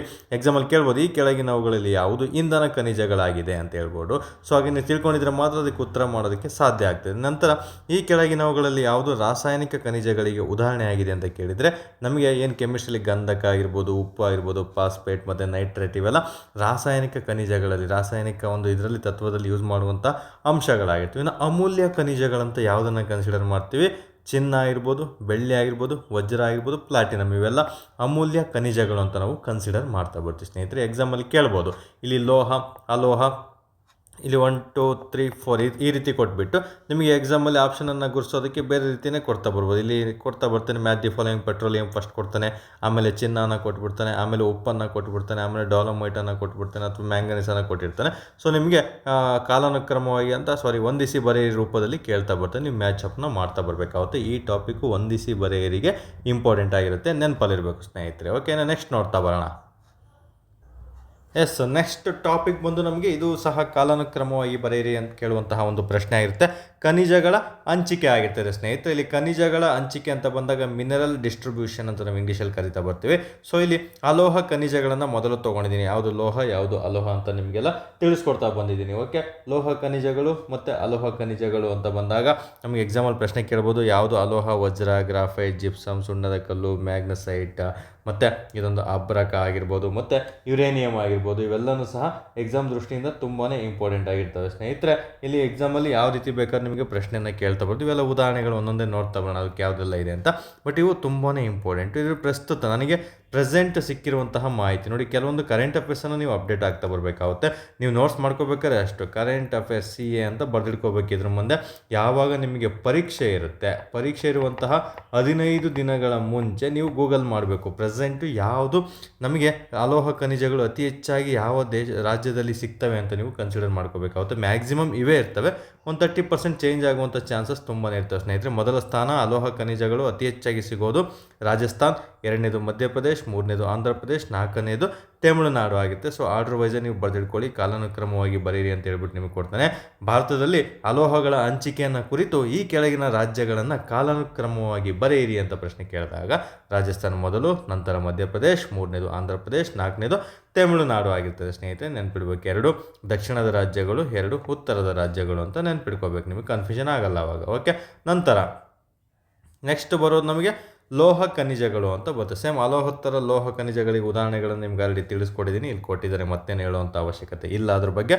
ಬಟ್ ಇಲ್ಲೂ ಸಹ ಅಷ್ಟೇ ಕಾಲಾನುಕ್ರಮವಾಗಿ ಬರೀರಿ ಕೇಳ್ತಾರೆ. ಲೋಹ ಖನಿಜಗಳು ಅತಿ ಹೆಚ್ಚಾಗಿ ಒಡಿಸ್ಸಾ, ಛತ್ತೀಸ್ಗಢ, ರಾಜಸ್ಥಾನ್ ಮತ್ತು ಮಧ್ಯಪ್ರದೇಶದಲ್ಲಿ ದೊರೆಯುವಂಥದ್ದಾಗಿರ್ತದೆ ಸ್ನೇಹಿತರೆ. ನೋಡಿ, ರಾಜಸ್ಥಾನ್ ಮಧ್ಯಪ್ರದೇಶ ಅಲ್ಲಿ ಟಾಪಲ್ಲಿದ್ವು ಅಲೋಹ ಖನಿಜದಲ್ಲಿ, ಇಲ್ಲಿ 3rd ಮತ್ತು 4th ಪ್ಲೇಸಲ್ಲಿದೆ. ಸೊ ಒಡಿಸ್ಸಾ ಛತ್ತೀಸ್ಗಢ ಅಕ್ಕಪಕ್ಕ ಇರೋದ್ರಿಂದ ನೀವು ನೆನ್ಪಿಟ್ಕೊಳ್ಳೋದಕ್ಕೆ ತುಂಬ ಸುಲಭ ಆಗ್ತದೆ ಸ್ನೇಹಿತರೆ. ನೆನಪಿರ್ಬೇಕು, ಇವನು ಸಹ ತುಂಬಾ ಇಂಪಾರ್ಟೆಂಟು, ಕಾಲಾನುಕ್ರಮವಾಗಿ ಕೇಳುವಂತಹ ಒಂದು ಪ್ರಶ್ನೆ ಆಗಿರುತ್ತೆ. ನಿಮಗೆ ಹೊಸದಾಗಿ ಯಾರೆಲ್ಲ ವೀಡಿಯೋ ನೋಡ್ತಾ ಇದ್ದಾರೆ, ಇಲ್ಲಿ ಜಸ್ಟ್ ನಾನು ಯಾವುದೇ ಥರ ಎಕ್ಸ್ಪ್ಲೇಷನ್ ಕೊಡೋದಿಲ್ಲ, ಎಕ್ಸಾಮ್ ದೃಷ್ಟಿಯಿಂದ ಏನು ಬೇಕು ಏನು ಬೇಡ ಮಾರ್ಗದರ್ಶನ ಮೆಂಟರಿಂಗ್ ಶಿಪ್ಪನ್ನು ಕೊಡೋದಕ್ಕೋಸ್ಕರ ಈ ಸ್ಪೆಷಲ್ 100 ಟಾಪಿಕನ್ನು ಮಾಡಿಕೊಡ್ತಾ ಇದ್ದೀನಿ. ಸೊ ಎಕ್ಸಾಮಲ್ಲಿ ಯಾವ ರೀತಿ ಪ್ರಶ್ನೆ ಕೇಳ್ತಾನೆ, ಮುಂದೆ ಯಾವ ರೀತಿ ಕೇಳಬಹುದು, ಮುಂಚೆ ಯಾವ ರೀತಿ ಕೇಳಿದ್ರು, ಈ 3 ಅಂಶಗಳನ್ನು ಸಹ ನಾನು ಎಲ್ಲ ವಿಡಿಯೋಗಳು ಸಹ ತಿಳಿಸ್ಕೊಡ್ತೀನಿ. ಅಷ್ಟು ಓದ್ಕೊಂಡು ನೀವು ಹೋದರೆ ಸಾಕು ಸ್ನೇಹಿತರೆ. ಅವೇ ನಿಮಗೆ ಎಕ್ಸಾಮಲ್ಲಿ ಪ್ರಶ್ನೆಗಳು ರಿಪೀಟ್ ಆಗ್ತಾ ಬರ್ತವೆ. ಯಾವುದು ಸಿಲ್ಲಿಯಾಗಿ ಹೇಳೋದಿಲ್ಲ, ಎಲ್ಲ ನಿಮಗೆ ಸ್ಟೇಟ್ಮೆಂಟ್ ಮೂಲಕನೇ ಇಲ್ಲಿ ತಿಳಿಸ್ಕೊಡ್ತಾ ಬರ್ತೀನಿ. ಸೊ ಇಲ್ಲಿ ಇತರೆ ಎಕ್ಸ್ಟ್ರಾ ಅಂಶಗಳನ್ನು ನೋಡ್ತಾ ಬರ್ಬೇಕು. ಇಲ್ಲಿಂದ ಸ್ಟೇಟ್ಮೆಂಟ್ ಪ್ರಶ್ನೆಗಳು ಉದ್ಭವ ಆಗ್ತಾ ಬರ್ತವೆ. ಓಕೆ, ದೇಶದಲ್ಲಿ ಖನಿಜಗಳ ಹಂಚಿಕೆಯು ಭೂ ಇತಿಹಾಸದ ಹಾಗೂ ಶಿಲಾ ರಚನೆಯನ್ನು ನೇರವಾಗಿ ಅವಲಂಬಿಸಿದೆ. ಇದು ಸ್ಟೇಟ್ಮೆಂಟ್ ಮೂಲಕ ನಿಮಗೆ ಪ್ರಶ್ನೆಯನ್ನು ಕೇಳಲಾಗ್ತದೆ. ಸೊ ತುಂಬಾ ಇಂಪಾರ್ಟೆಂಟ್. ಜಿಯೋಗ್ರಫಿ ಅಂತ ಬಂದಾಗ ಸ್ಟೇಟ್ಮೆಂಟ್ಗಳನ್ನು ಕೇಳ್ತಾ ಬರ್ತಾನೆ. ದೇಶದಲ್ಲಿ ಖನಿಜಗಳ ಹಂಚಿಕೆ ಭೂ ಇತಿಹಾಸದ ಮತ್ತು ಶಿಲಾರಚನೆಯನ್ನು ನೇರವಾಗಿ ಅಫ್ಕೋರ್ಸ್ ಈಗ ನಮಗೆ ಭೂಮಿ ಉಗಮ ಹೇಗಾಯಿತು, ನೀವೆಲ್ಲ ಶಿಲಾಗೋಳ, ಶಿಲಾರಚನೆ ಅಂತೆಲ್ಲ ಟಾಪಿಕ್ ಎಲ್ಲ ಓದಿರ್ತೀರ. ಸೊ ಕೇಂದ್ರಗೋಳ ಆಗಿರ್ಬೋದು, ಮಧ್ಯಗೋಳ ಆಗಿರ್ಬೋದು, ಓಕೆ, ಹೊರವಲಯ ಆಗಿರ್ಬೋದು, ಇವನ್ನೆಲ್ಲ ಓದಿರ್ತೀರಲ್ಲ. ಸೊ ಆಲ್ಮೋಸ್ಟು ಒಳಗಡೆಯಿಂದಲೇ ನಮಗೆ ಅಲ್ಯೂಮಿನಿಯಂ ಆಗಿರ್ಬೋದು, ಚಿನ್ನ ಆಗಿರ್ಬೋದು, ಮತ್ತು ನಿಮಗೆ ಕಬ್ಬಿಣ ಆಗಿರ್ಬೋದು ಎಲ್ಲ ಸಿಗೋದು ನಮಗೆ ಭೂಮಿ ಒಳಗಡೆಯಿಂದನೇ. ಸೊ ಭೂಮಿ ಎಲ್ಲ ಉದ್ಭವ ಆಗಿದ್ದು ಅದಕ್ಕೆ ಒಂದು ಇತಿಹಾಸ ಇರ್ತದೆ ಅನ್ನೋದನ್ನ ನೆನಪಿಟ್ಕೊಳ್ಬೇಕು. ಕೆಲವೊಂದು ಶಿಲಾರಚನೆಗಳು ಈಗ ಹೇಳಿದ್ನಲ್ಲ, ಕೇಂದ್ರಗೋಳ, ಮಧ್ಯಗೋಳ ಅಂತೆಲ್ಲ, ಓಕೆ, ಇವೆಲ್ಲ ಓದಿರ್ತೀರಿ ನೀವು, ಕ್ರಸ್ಟ್, ಕೋರು, ಮ್ಯಾಂಟಲ್ ಅಂತೆಲ್ಲ. ಸೊ ಅಂಥ ಟಾಪಿಕ್ಕು ಶಿಲಾರಚನೆ. ಸೊ ಹಾಗಾಗಿ ಡೈರೆಕ್ಟಾಗಿ ನೇರವಾಗಿ ಈ ಖನಿಜಗಳು ಅವುಗಳ ಹಂಚಿಕೆಯಲ್ಲಿ ನಮಗೆ ಈ ಹಳೆಯ ಒಂದು ಇತಿಹಾಸ ಆಗಿರ್ಬೋದು, ಶಿಲಾರಚನೆಯನ್ನು ನೇರವಾಗಿ ಅವಲಂಬಿಸಿದೆ ಅನ್ನೋ ಒಂದು ಟಾಪಿಕನ್ನು ನಿಂತ್ಕೋಬೇಕು. ಇವೆಲ್ಲ ಪಾಸಿಟಿವ್ ಸ್ಟೇಟ್ಮೆಂಟ್ ಆಗಿರ್ತವೆ. ಸೊ ಉತ್ತರ ಸರಿಯಾಗಿರ್ತದೆ, ಸ್ಟೇಟ್ಮೆಂಟ್ ಕರೆಕ್ಟು. ಓಕೆ, ನೆನ್ಪಿಟ್ಕೊಳ್ಳಿ. ಓಕೆ, ನಂತರ ನೆಕ್ಸ್ಟ್ ಸ್ಟೇಟ್ಮೆಂಟ್ಗಳು ತುಂಬಾ ಇಂಪಾರ್ಟೆಂಟ್ ಇವು. ಸೊ ಭಾರತದಲ್ಲಿ ಕಬ್ಬಿಣದ ಅದಿರು, ಬಾಕ್ಸೈಟ್, ಟೈಟಾನಿಯಂ ಮತ್ತು ಅಬ್ರಕ್ ಹಾಗೂ ಇತರೆ ಖನಿಜಗಳನ್ನು ಹೊರತುಪಡಿಸಿದರೆ, ಸ್ಟೇಟ್ಮೆಂಟ್ ಇಂಪಾರ್ಟೆಂಟು, ಇತರೆ ಖನಿಜಗಳ ನಿಕ್ಷೇಪಗಳ ಪ್ರಮಾಣ ಅತಿ ಕಡಿಮೆ ಆಯಿತು. ಅಂದರೆ ಭಾರತದಲ್ಲಿ ಮ್ಯಾಕ್ಸಿಮಮ್ ಕಬ್ಬಿಣ, ಬಾಕ್ಸೈಟ್, ಟೈಟಾನಿಯಂ, ಅಬ್ರಕ ಹಾಗೂ ಮತ್ತು ಕೆಲವೊಂದು ಖನಿಜಗಳಿದ್ದಾವೆ, ಅವುಗಳನ್ನು ಹೊರತುಪಡಿಸಿದರೆ ಇತರೆ ಖನಿಜಗಳ ನಿಕ್ಷೇಪ ಭಾರಿ ಕಡಿಮೆ ಅಂತ ಸ್ನೇಹಿತರೆ. ಅತಿ ಹೆಚ್ಚಾಗಿರೋದು ಯಾವುದು? ಕಬ್ಬಿಣ, ಬಾಕ್ಸೈಟ್, ಟೈಟಾನಿಯಂ ಮತ್ತು ಅಬ್ರಕ ಖನಿಜಗಳು ಅತಿ ಹೆಚ್ಚಾಗಿ ಭಾರತದಲ್ಲಿ. ಇದು ಜಸ್ಟ್ ಒಂದು ಸ್ಟೇಟ್ಮೆಂಟ್ ಮೂಲಕ ನೆನ್ಪಿಟ್ಕೋಬೇಕು ಅಷ್ಟೇ. ಅಂದರೆ ಎಲ್ಲ ಖನಿಜಗಳು ಭಾರತದಲ್ಲಿ ಅತಿ ಹೆಚ್ಚಾಗಿ ಸಿಗುವುದಿಲ್ಲ, ಕೆಲವು ಖನಿಜಗಳು ಭಾರತದಲ್ಲಿ ಅತಿ ಹೆಚ್ಚಾಗಿ ಸಿಗುತ್ತದೆ ಅಂತ ಕೇಳ್ಬಿಡ್ತಾನೆ. So statement 1 right, statement 2 right. ಈ ರೀತಿ ಆಪ್ಷನ್ಗಳು ಸಹ ಕನ್ಫ್ಯೂಷನ್ ಮಾಡೋದಕ್ಕೆ ನಿಮಗೆ ಓದಿರ್ತೀರ, ಪಿ ಮತ್ತು ಆರ್ ಅಂತ ಕೊಟ್ಟಿರ್ತಾನೆ ಹೇಳಿಕೆ ರೂಪದಲ್ಲಿ ಅಂತ, ಅಥವಾ ಅದಕ್ಕೆ ಒಂದು ಅರ್ಥ ಸಮಂಜಸ ಅಂತ ಕೊಟ್ಟಿರ್ತಾನೆ. ಸೊ ಎಲ್ಲ ಖನಿಜಗಳು ಭಾರತದಲ್ಲಿ ಅತಿ ಹೆಚ್ಚಾಗಿ ದೊರೆಯುತ್ತದೆ, ಕೆಲವು ಖನಿಜಗಳು ಮಾತ್ರ ಭಾರತದಲ್ಲಿ ಅತಿ ಹೆಚ್ಚಾಗಿ ದೊರೆಯುತ್ತದೆ. A statement right, B statement right, ಅಥವಾ ಎ ಸ್ಟೇಟ್ಮೆಂಟ್ ಬಿ ಸ್ಟೇಟ್ಮೆಂಟಿಗೆ ಒಂದು ಹೋಲಿಕೆ ಆಗಿದೆ ಅಥವಾ ಕಾರಣವಾಗಿದೆ, ಈ ರೀತಿ ಕೊಡ್ತಾ ಬರ್ತಾನೆ. ಜಸ್ಟ್ ಸ್ಟೇಟ್ಮೆಂಟ್ಗಳು ಮಾತ್ರ ರೈಟ್ ಆಗಿರ್ತವೆ ಸ್ನೇಹಿತರೆ, ಅಲ್ಲಿ ಯಾವುದೇ ಥರ ಹೋಲಿಕೆ ಇರೋದಿಲ್ಲ, ನೆನ್ಪಿಟ್ಕೋಬೇಕು. ಈ ರೀತಿ ಸ್ಟೇಟ್ಮೆಂಟನ್ನು ನಿಮಗೆ ಕೇಳ್ತಾ ಬರ್ತಾನೆ. ಸ್ಟೇಟ್ಮೆಂಟ್ ಇನ್ ದ ಸೆನ್ಸ್ ಇಲ್ಲಿ ಹೇಳಿಕೆ ರೂಪದಲ್ಲಿ ಕೇಳುವಂತಹ ಒಂದು ಸ್ಟೇಟ್ಮೆಂಟ್ ಇದಾಗಿರ್ತದೆ, ನೆನಪಲ್ಲಿರಬೇಕು. ನಂತರ ಭಾರತದಲ್ಲಿ ಖನಿಜಗಳ ಹಂಚಿಕೆಯಲ್ಲಿ ಪರ್ಯಾಯ ಪ್ರಸ್ಥಭೂಮಿ ಅತಿ ಮುಖ್ಯವಾದುದು. ಈಗ ಎಲ್ಲರೂ ಸಹ ಗೊತ್ತು ನಮಗೆ, ಒಂದು ಭಾರತ ದೇಶ ಅಂತ ಬಂದಾಗ ನಮಗೆ ಎಕ್ಸಾಮ್ ದೃಷ್ಟಿಯಿಂದ ಕೇಳ್ತಾನೆ, ಇಲ್ಲಿಂದ ನಮಗೆ ಇಷ್ಟು ಶುರು ಆಗ್ತಾ ಬರ್ತದೆ ಒಂದು ಪರ್ಯಾಯ ಪ್ರಸ್ಥಭೂಮಿ ಅಂತ. ಸೊ ಭಾರತದಲ್ಲಿ ಖನಿಜಗಳ ಹಂಚಿಕೆಯಲ್ಲಿ ಪರ್ಯಾಯ ಪ್ರಸ್ಥಭೂಮಿ ಅತಿ ಮುಖ್ಯವಾಗಿದೆ. ಇಲ್ಲಿಂದ ಬಿಟ್ಬಿಡಿ, ಇಲ್ಲೆಲ್ಲ ಹಿಮಾಚಲ ಪ್ರದೇಶ ಆಗಿರ್ಬೋದು, ಉತ್ತರಾಖಂಡ ಆಗಿರ್ಬೋದು, ಜಮ್ಮು ಕಾಶ್ಮೀರ, ಹರಿಯಾಣ, ಡೆಲ್ಲಿ ಎಲ್ಲ ಬರುತ್ತೆ. ಬಟ್ ಈ ಟಾಪಿಕ್ ಬೇಕಿಲ್ಲ ನಮ್ಗೆ. ಅತಿ ಹೆಚ್ಚಾಗಿ ಇಲ್ಲಿ ಜಾರ್ಖಂಡ್ ಇದೆಯಲ್ಲ, ಜಾರ್ಖಂಡ್ ಆಗಿರ್ಬೋದು, ಒಡಿಸ್ಸಾ ಆಗಿರ್ಬೋದು, ನಮ್ಮ ಕರ್ನಾಟಕ ಆಗಿರ್ಬೋದು, ಇವನ್ನೆಲ್ಲ ನಾವು ಪರ್ಯಾಯ ಪ್ರಸ್ಥಭೂಮಿ ಇಲ್ಲಿಂದ ಕನ್ಸಿಡರ್ ಮಾಡ್ತಾ ಬರ್ತೀವಿ. ಸೊ ಇಲ್ಲಿ ಅತಿ ಹೆಚ್ಚಾಗಿ ನಮಗೆ ಈ ಎಲ್ಲನೂ ಸಹ ಸಿಗೋದು. ಈಗ ಲೋಹ ಅಲೋಹ ಅಂತ ಹೇಳಿದ್ವಿ ನಿಮಗೆ, ರಾಜಸ್ಥಾನ ಆಗಿರ್ಬೋದು, ಮಧ್ಯಪ್ರದೇಶ್ ಟಾಪಲ್ಲಿದೆ ಅಂತ. ಒಂದು ಲೋಹ ಖನಿಜಗಳಲ್ಲಿ ಒರಿಸ್ಸಾ ಟಾಪಲ್ಲಿದೆ ಮತ್ತು ಛತ್ತೀಸ್ಗಢ ಟಾಪಲ್ಲಿದೆ ಅಂತ ನೀವು ಓದಿದ್ವಿ. ಸೊ ಅವೆಲ್ಲ ಇಲ್ಲಿ ಕಂಡುಬರುವಂತಹ ಒಂದು ರಾಜ್ಯಗಳಾಯಿತು ಸ್ನೇಹಿತರೆ. ಹಾಗಾಗಿ ಪರ್ಯಾಯ ಪ್ರಸ್ಥಭೂಮಿಯಲ್ಲಿ ಅತಿ ಹೆಚ್ಚಾಗಿ ಖನಿಜಗಳು ಹಂಚಿಕೆ ಆಗಿದೆ ಅಂತ ನೀವು ನೆನಪು ಮಾಡ್ಕೋಬೇಕಾಗುತ್ತೆ. ಈ ರಾಜ್ಯಗಳನ್ನು ನೆನ್ಪಿಟ್ಕೊಂಡ್ಬಿಟ್ರೆ ನಿಮ್ಗೆ ಆಟೋಮೆಟಿಕ್ ಈ ಸ್ಟೇಟ್ಮೆಂಟು ಇಂಡೈರೆಕ್ಟಾಗಿ ಕೇಳಿದಾಗ, ಪ್ರಶ್ನೆ ಉದ್ಭವ ಆದಾಗ ಉತ್ತರ ಮಾಡೋದಕ್ಕೆ ಬರ್ತದೆ ಸ್ನೇಹಿತರೆ. ಸೊ ನಾನು ಹೇಳೋದೊಂದೇ, ಯಾವತ್ತೇ ಆಗಲಿ ಡೈರೆಕ್ಟಾಗಿ ಪ್ರಶ್ನೆ ಕೇಳಿಲ್ಲ ಅಂದರೂ ಸಹ ಕಾನ್ಸೆಪ್ಟನ್ನು ನೀವು ತಿಳ್ಕೊಂಡಿದ್ರೆ, ಇಂಡೈರೆಕ್ಟ್ ಪ್ರಶ್ನೆ ಕೇಳಿದ್ರು ಸಹ ಉತ್ತರಿಸೋಕ್ಕೆ ರೆಡಿ ಆಗಿರ್ಬೇಕು ಸ್ನೇಹಿತರೆ. ಅಂತಹ ಮಾರ್ಗದರ್ಶನ ನಾನು ನಿಮಗೆ ಇಲ್ಲಿ ನೀಟಾಗಿ ತಿಳಿಸ್ಕೊಡ್ತಾ ಬರ್ತೀನಿ. ಅದೇ ರೀತಿ ನೀವು ಫಾಲೋ ಅಪ್ ಮಾಡ್ಕೊಳ್ತಾ ಬರ್ಬೇಕು. ನಾನು ಯಾವ ರೀತಿ ಹೇಳ್ತಾ ಇದ್ದೀನಿ, ಯಾವುದಕ್ಕೆ ಯಾವ ಸ್ಟೇಟ್ಮೆಂಟಿಗೆ ಯಾವ ರೀತಿ ಲಿಂಕ್ ಕೊಡ್ತಾ ಇದ್ದೀನಿ, ಯಾವ ರೀತಿ ಗೆಸ್ ಮಾಡಬೇಕು, ಅವನ್ನೆಲ್ಲ ನೀವು ಒಂದೊಂದಾಗಿ ತಿಳ್ಕೊಬೇಕು. ಈಗ ನಾನು ಹೇಳುವಂಥ ಟಾಪಿಕಲ್ಲಿ ನೀವು ಆರಾಮ್ಸೆ ಗೆಸ್ ಮಾಡೋ ಥರ ಹೇಳ್ಕೊಡ್ತಾ ಇದ್ದೀನಿ. ಬಟ್ ಕೆಲವೊಂದು ಟಾಪಿಕ್ ನಾನು ಹೇಳಿರೋದಿಲ್ಲ, ನೀವೇ ಸ್ವಂತ ಓದ್ತಾ ಇರ್ತೀರ, ಅಲ್ಲೂ ಸಹ ನೀವು ಈ ರೀತಿ ಅನಲೈಸ್ ಮಾಡಿ ಓದಿದಾಗ ಖಂಡಿತ ನಿಮಗೆ ಸಿಗುತ್ತೆ. ಯಾಕಂದರೆ KA ಡಿಪಾರ್ಟ್ಮೆಂಟಲ್ಲಿ ನಿಮಗೆ ಡೈರೆಕ್ಟ್ ಅನಲೈಸಿಂಗ್ ಸ್ಕಿಲ್ ಇರಲೇಬೇಕಾಗುತ್ತೆ, ಸ್ಟೇಟ್ಮೆಂಟ್ ಮೂಲಕ ಉತ್ತರಿಸೋದಕ್ಕೆ ನೆನಪಿರಬೇಕು. ಓಕೆ, ಹಾಗಾದರೆ ನೆಕ್ಸ್ಟ್, ದೇಶದಲ್ಲಿ ಖನಿಜ ಸಂಪನ್ಮೂಲಗಳ ಸರ್ವೇಕ್ಷಣೆ ದೊರೆಯಬಹುದಾದ ಖನಿಜ ನಿಕ್ಷೇಪದ ಒಂದು ಪ್ರಮಾಣ ಮತ್ತು ಗುಣಮಟ್ಟ ಹಾಗೂ ಅವುಗಳ ಗಣಿಗಾರಿಕೆ ಮುಂತಾದವುಗಳ ವಿಶ್ಲೇಷಣೆಯನ್ನು ಯಾರು ಮಾಡ್ತಾರೆ ಅಂತ ಪ್ರಶ್ನೆ ಕೇಳ್ತಾನೆ. ಭಾರತೀಯ ಭೂಗರ್ಭ ಸರ್ವೇಕ್ಷಣಾ ಸಂಸ್ಥೆ, GSI ಅಂತ ಕರಿತೀವಿ, ಭಾರತೀಯ ಭೂಗರ್ಭ ಸರ್ವೇಕ್ಷಣಾ ಸಂಸ್ಥೆ ಇದನ್ನು ನಿರ್ವಹಿಸುತ್ತದೆ ಸ್ನೇಹಿತರೆ. ಖನಿಜಗಳಿಗೆ ಸಂಬಂಧಪಟ್ಟಂತೆ ಸಂಪೂರ್ಣವಾಗಿ ಅದರ ಪ್ರಮಾಣ, ಗುಣಮಟ್ಟ, ಗಣಿಗಾರಿಕೆಗಳಿಗೆ ಸಂಬಂಧಪಟ್ಟಂತೆ ಯಾವ ಅಂಡರಲ್ಲಿ ವರ್ಕ್ ಆಗುತ್ತೆ ಅಂತ ಕೇಳ್ತಾನೆ. ಭಾರತೀಯ ಭೂಗರ್ಭ ಸರ್ವೇಕ್ಷಣಾ ಸಂಸ್ಥೆ, ನೆನಪಿರಬೇಕು.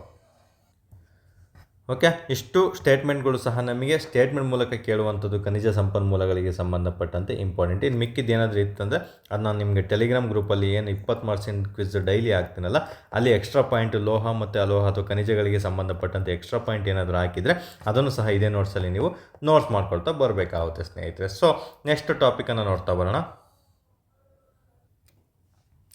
ಎಸ್, ನೆಕ್ಸ್ಟ್ ಇನ್ನೊಂಥರ ಹಂಚಿಕೆಯಲ್ಲಿ ನಿಮಗೆ ಸ್ಟೇಟ್ಮೆಂಟ್ ಮೂಲಕ ಪ್ರಶ್ನೆಗಳನ್ನು ಕೇಳಲಾಗ್ತದೆ. ಹಂಚಿಕೆ ಅಂದರೆ ನಮಗೆ ಯಾವ ರೀತಿ ಡಿಸ್ಟ್ರಿಬ್ಯೂಷನ್ ಆಗಿದೆ ಭಾರತದಾದ್ಯಂತ ಖನಿಜಗಳು ಅಂತ ನಿಮಗೆ ಪ್ರಶ್ನೆಗಳನ್ನು ಕೇಳಲಾಗ್ತದೆ. ಸೊ ಇಲ್ಲಿ ಪ್ರಸ್ಥಭೂಮಿಯ ಒಂದು ಈಶಾನ್ಯ ವಲಯ ಅಂದರೆ ನಮಗೆ ಹಂಚಿಕೆಗಳಲ್ಲಿ ಕೆಲವೊಂದು ಈ ಖನಿಜ ಸಂಪನ್ಮೂಲಗಳಿಗೆ ಸಂಬಂಧಪಟ್ಟಂತೆ 4 ಭಾಗಗಳನ್ನಾಗಿ ವಿಂಗಡಣೆ ಮಾಡ್ತಾ ಬರ್ತಾರೆ.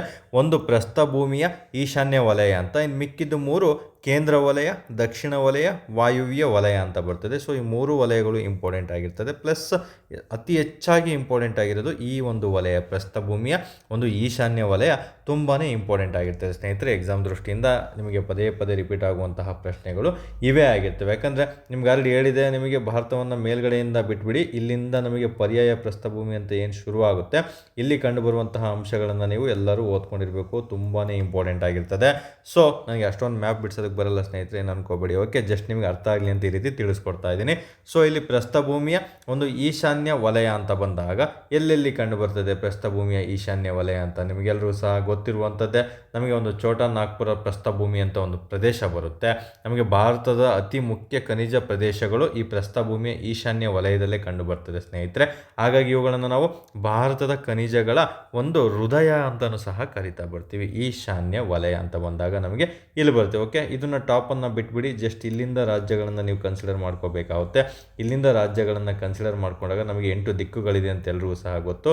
ಸೊ ಇಲ್ಲಿ ನಮಗೆ ಎಕ್ಸಾಕ್ಟ್ ಈಶಾನ್ಯ ಇಲ್ಲಿ ಬರುತ್ತೆ, ನೈಋತ್ಯ ಇಲ್ಲಿ ಬರುತ್ತೆ ಅಂತಲೂ ಸಹ ಎಲ್ರಿಗೂ ಗೊತ್ತಿರುತ್ತೆ, ಆಗ್ನೇಯ ಆಗಿರ್ಬೋದು, ವಾಯುವ್ಯ ಆಗಿರ್ಬೋದು. ಸೊ ಈಶಾನ್ಯ ಅಂತ ಬಂದಾಗ ಇಲ್ಲಿ ನಮಗೆ ಜಾರ್ಖಂಡ್ ಪ್ಲೇಸಸಲ್ಲಿ ಕಂಡು ಬರ್ತದೆ ಸ್ನೇಹಿತರೆ. ಹಾಗಾಗಿ ಇಲ್ಲಿ ನೋಡಿ ಪ್ರಸ್ಥಭೂಮಿ ಅಂತ ಮೆನ್ಷನ್ ಮಾಡಿದ್ದೀನಿ. ಭಾರತದ ಈಶಾನ್ಯ ವಲಯ ಅಂದರೆ ಅಸ್ಸಾಮು, ಸಿಕ್ಕಿಂ ಈ ಕಡೆ ಬಂದ್ಬಿಡ್ತು, ಅದಲ್ಲ. ಓಕೆ, ನಾಗಾಲ್ಯಾಂಡ್, ಅರುಣಾಚಲ್ ಪ್ರದೇಶ. ಜಸ್ಟ್ ಪ್ರಸ್ಥಭೂಮಿಯ ಈಶಾನ್ಯ ವಲಯ ಅನ್ನೋ ಪದವನ್ನು ನೀವು ನೆನಪಲ್ಲಿ ಇಟ್ಕೊಂಡಿರಬೇಕು. ಇಲ್ಲಿ ಜಾಸ್ತಿ ನಿಮಗೆ ಎಡವಟ್ಟು ಮಾಡ್ತಾ ಬರ್ತದೆ, ನಾವು ಸಹ ಎಡವು ಬಿಡ್ತೀವಿ ಸ್ನೇಹಿತರೆ, ಕನ್ಫ್ಯೂಷನ್ ಆಗಬಾರ್ದು. ಪ್ರಸ್ಥಭೂಮಿಯ ಈಶಾನ್ಯ ವಲಯವನ್ನು ನಾವು ಭಾರತದ ಖನಿಜಗಳ ಹೃದಯ ಅಂತ ಕರಿತಾ ಬರ್ತೀವಿ. ಅತಿ ಹೆಚ್ಚಾಗಿ ಖನಿಜಗಳು ಹೇಳಿದ್ನಲ್ಲ, ನಿಮಗೆ ಖನಿಜ ಸಂಪನ್ಮೂಲ ಸಂಶೋಧನಾ ಕೇಂದ್ರ ಇರೋದೇ ಜಾರ್ಖಂಡ್ನ ಧನಬಾದಲ್ಲಿ. ಹಾಗಾಗಿ ಇಲ್ಲಿ ಅತಿ ಹೆಚ್ಚಾಗಿ ಸಿಗ್ತಾ ಬರ್ತದೆ. ಸೊ ಭಾರತದ ಖನಿಜಗಳ ಹೃದಯ ಅಂತ ಅದನ್ನು ನಾವು ಕರಿತಾ ಬರ್ತೀವಿ. ಸ್ಟೇಟ್ಮೆಂಟು ತುಂಬಾ ಇಂಪಾರ್ಟೆಂಟ್ ಆಗಿರ್ತದೆ.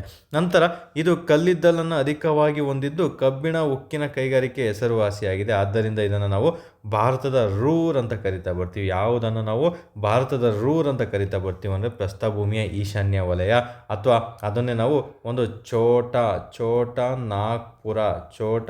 ನಾಗ್ಪುರ ಪ್ರಸ್ಥಭೂಮಿ ಅಂತ ಕರಿತಾ ಬರ್ತೀವಿ. ಛೋಟಾ ನಾಗಪುರ ಪ್ರಸ್ಥಭೂಮಿ ಎಲ್ಲಿ ಬರುತ್ತೆ ಅಂತ ಕೇಳ್ತಾನೆ, ಜಾರ್ಖಂಡ್ನಲ್ಲಿ ಕಂಡು ಬರ್ತದೆ ಸ್ನೇಹಿತರೆ.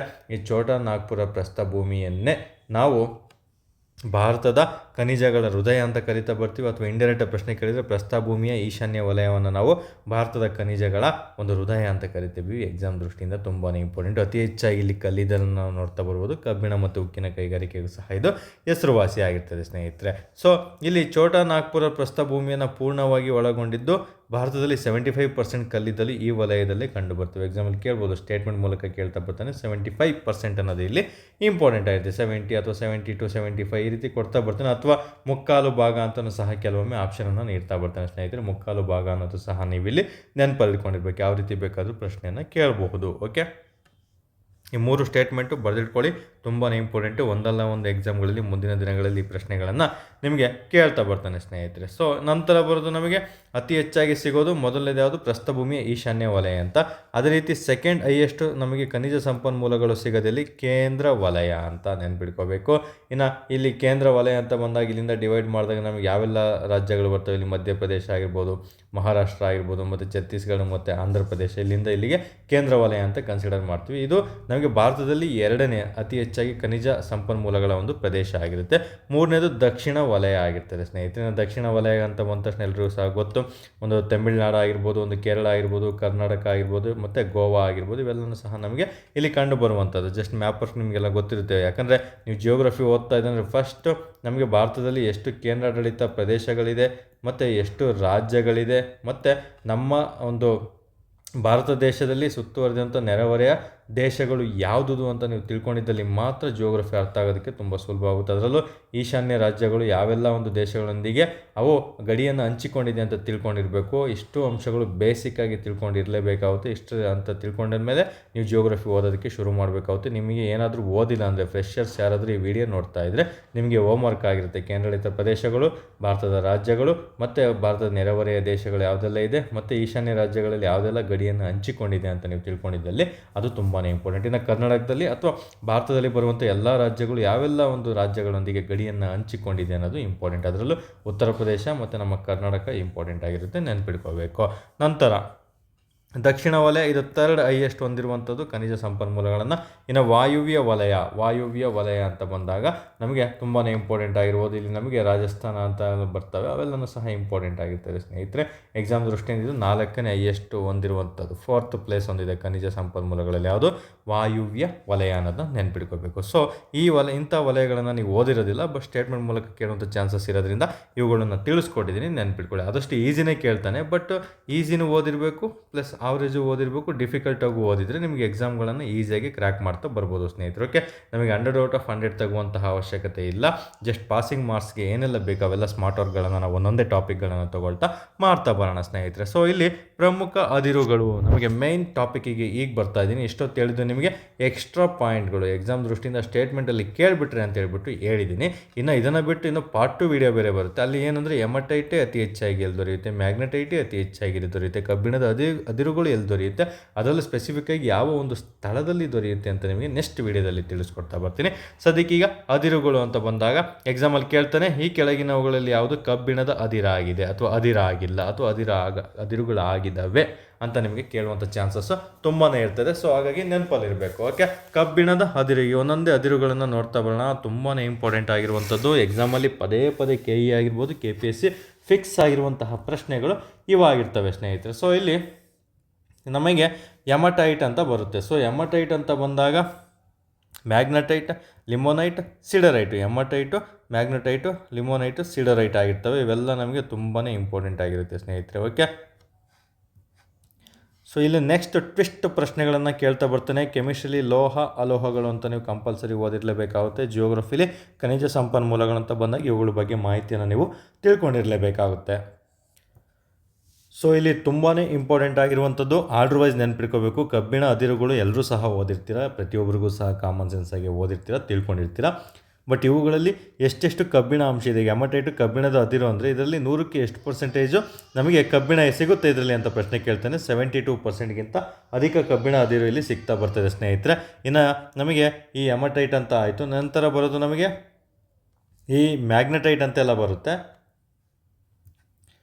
ಓಕೆ, ಸಾರಿ, ಸ್ವಲ್ಪ ಆರ್ಡ್ರು ಮಿಸ್ ಆಗಿದೆ. ಇಲ್ಲಿ ನಮಗೆ ಮ್ಯಾಗ್ನೆಟೈಟ್ ಇದೆಯಲ್ಲ, ಇದು ಎಷ್ಟು ಬರೋದು.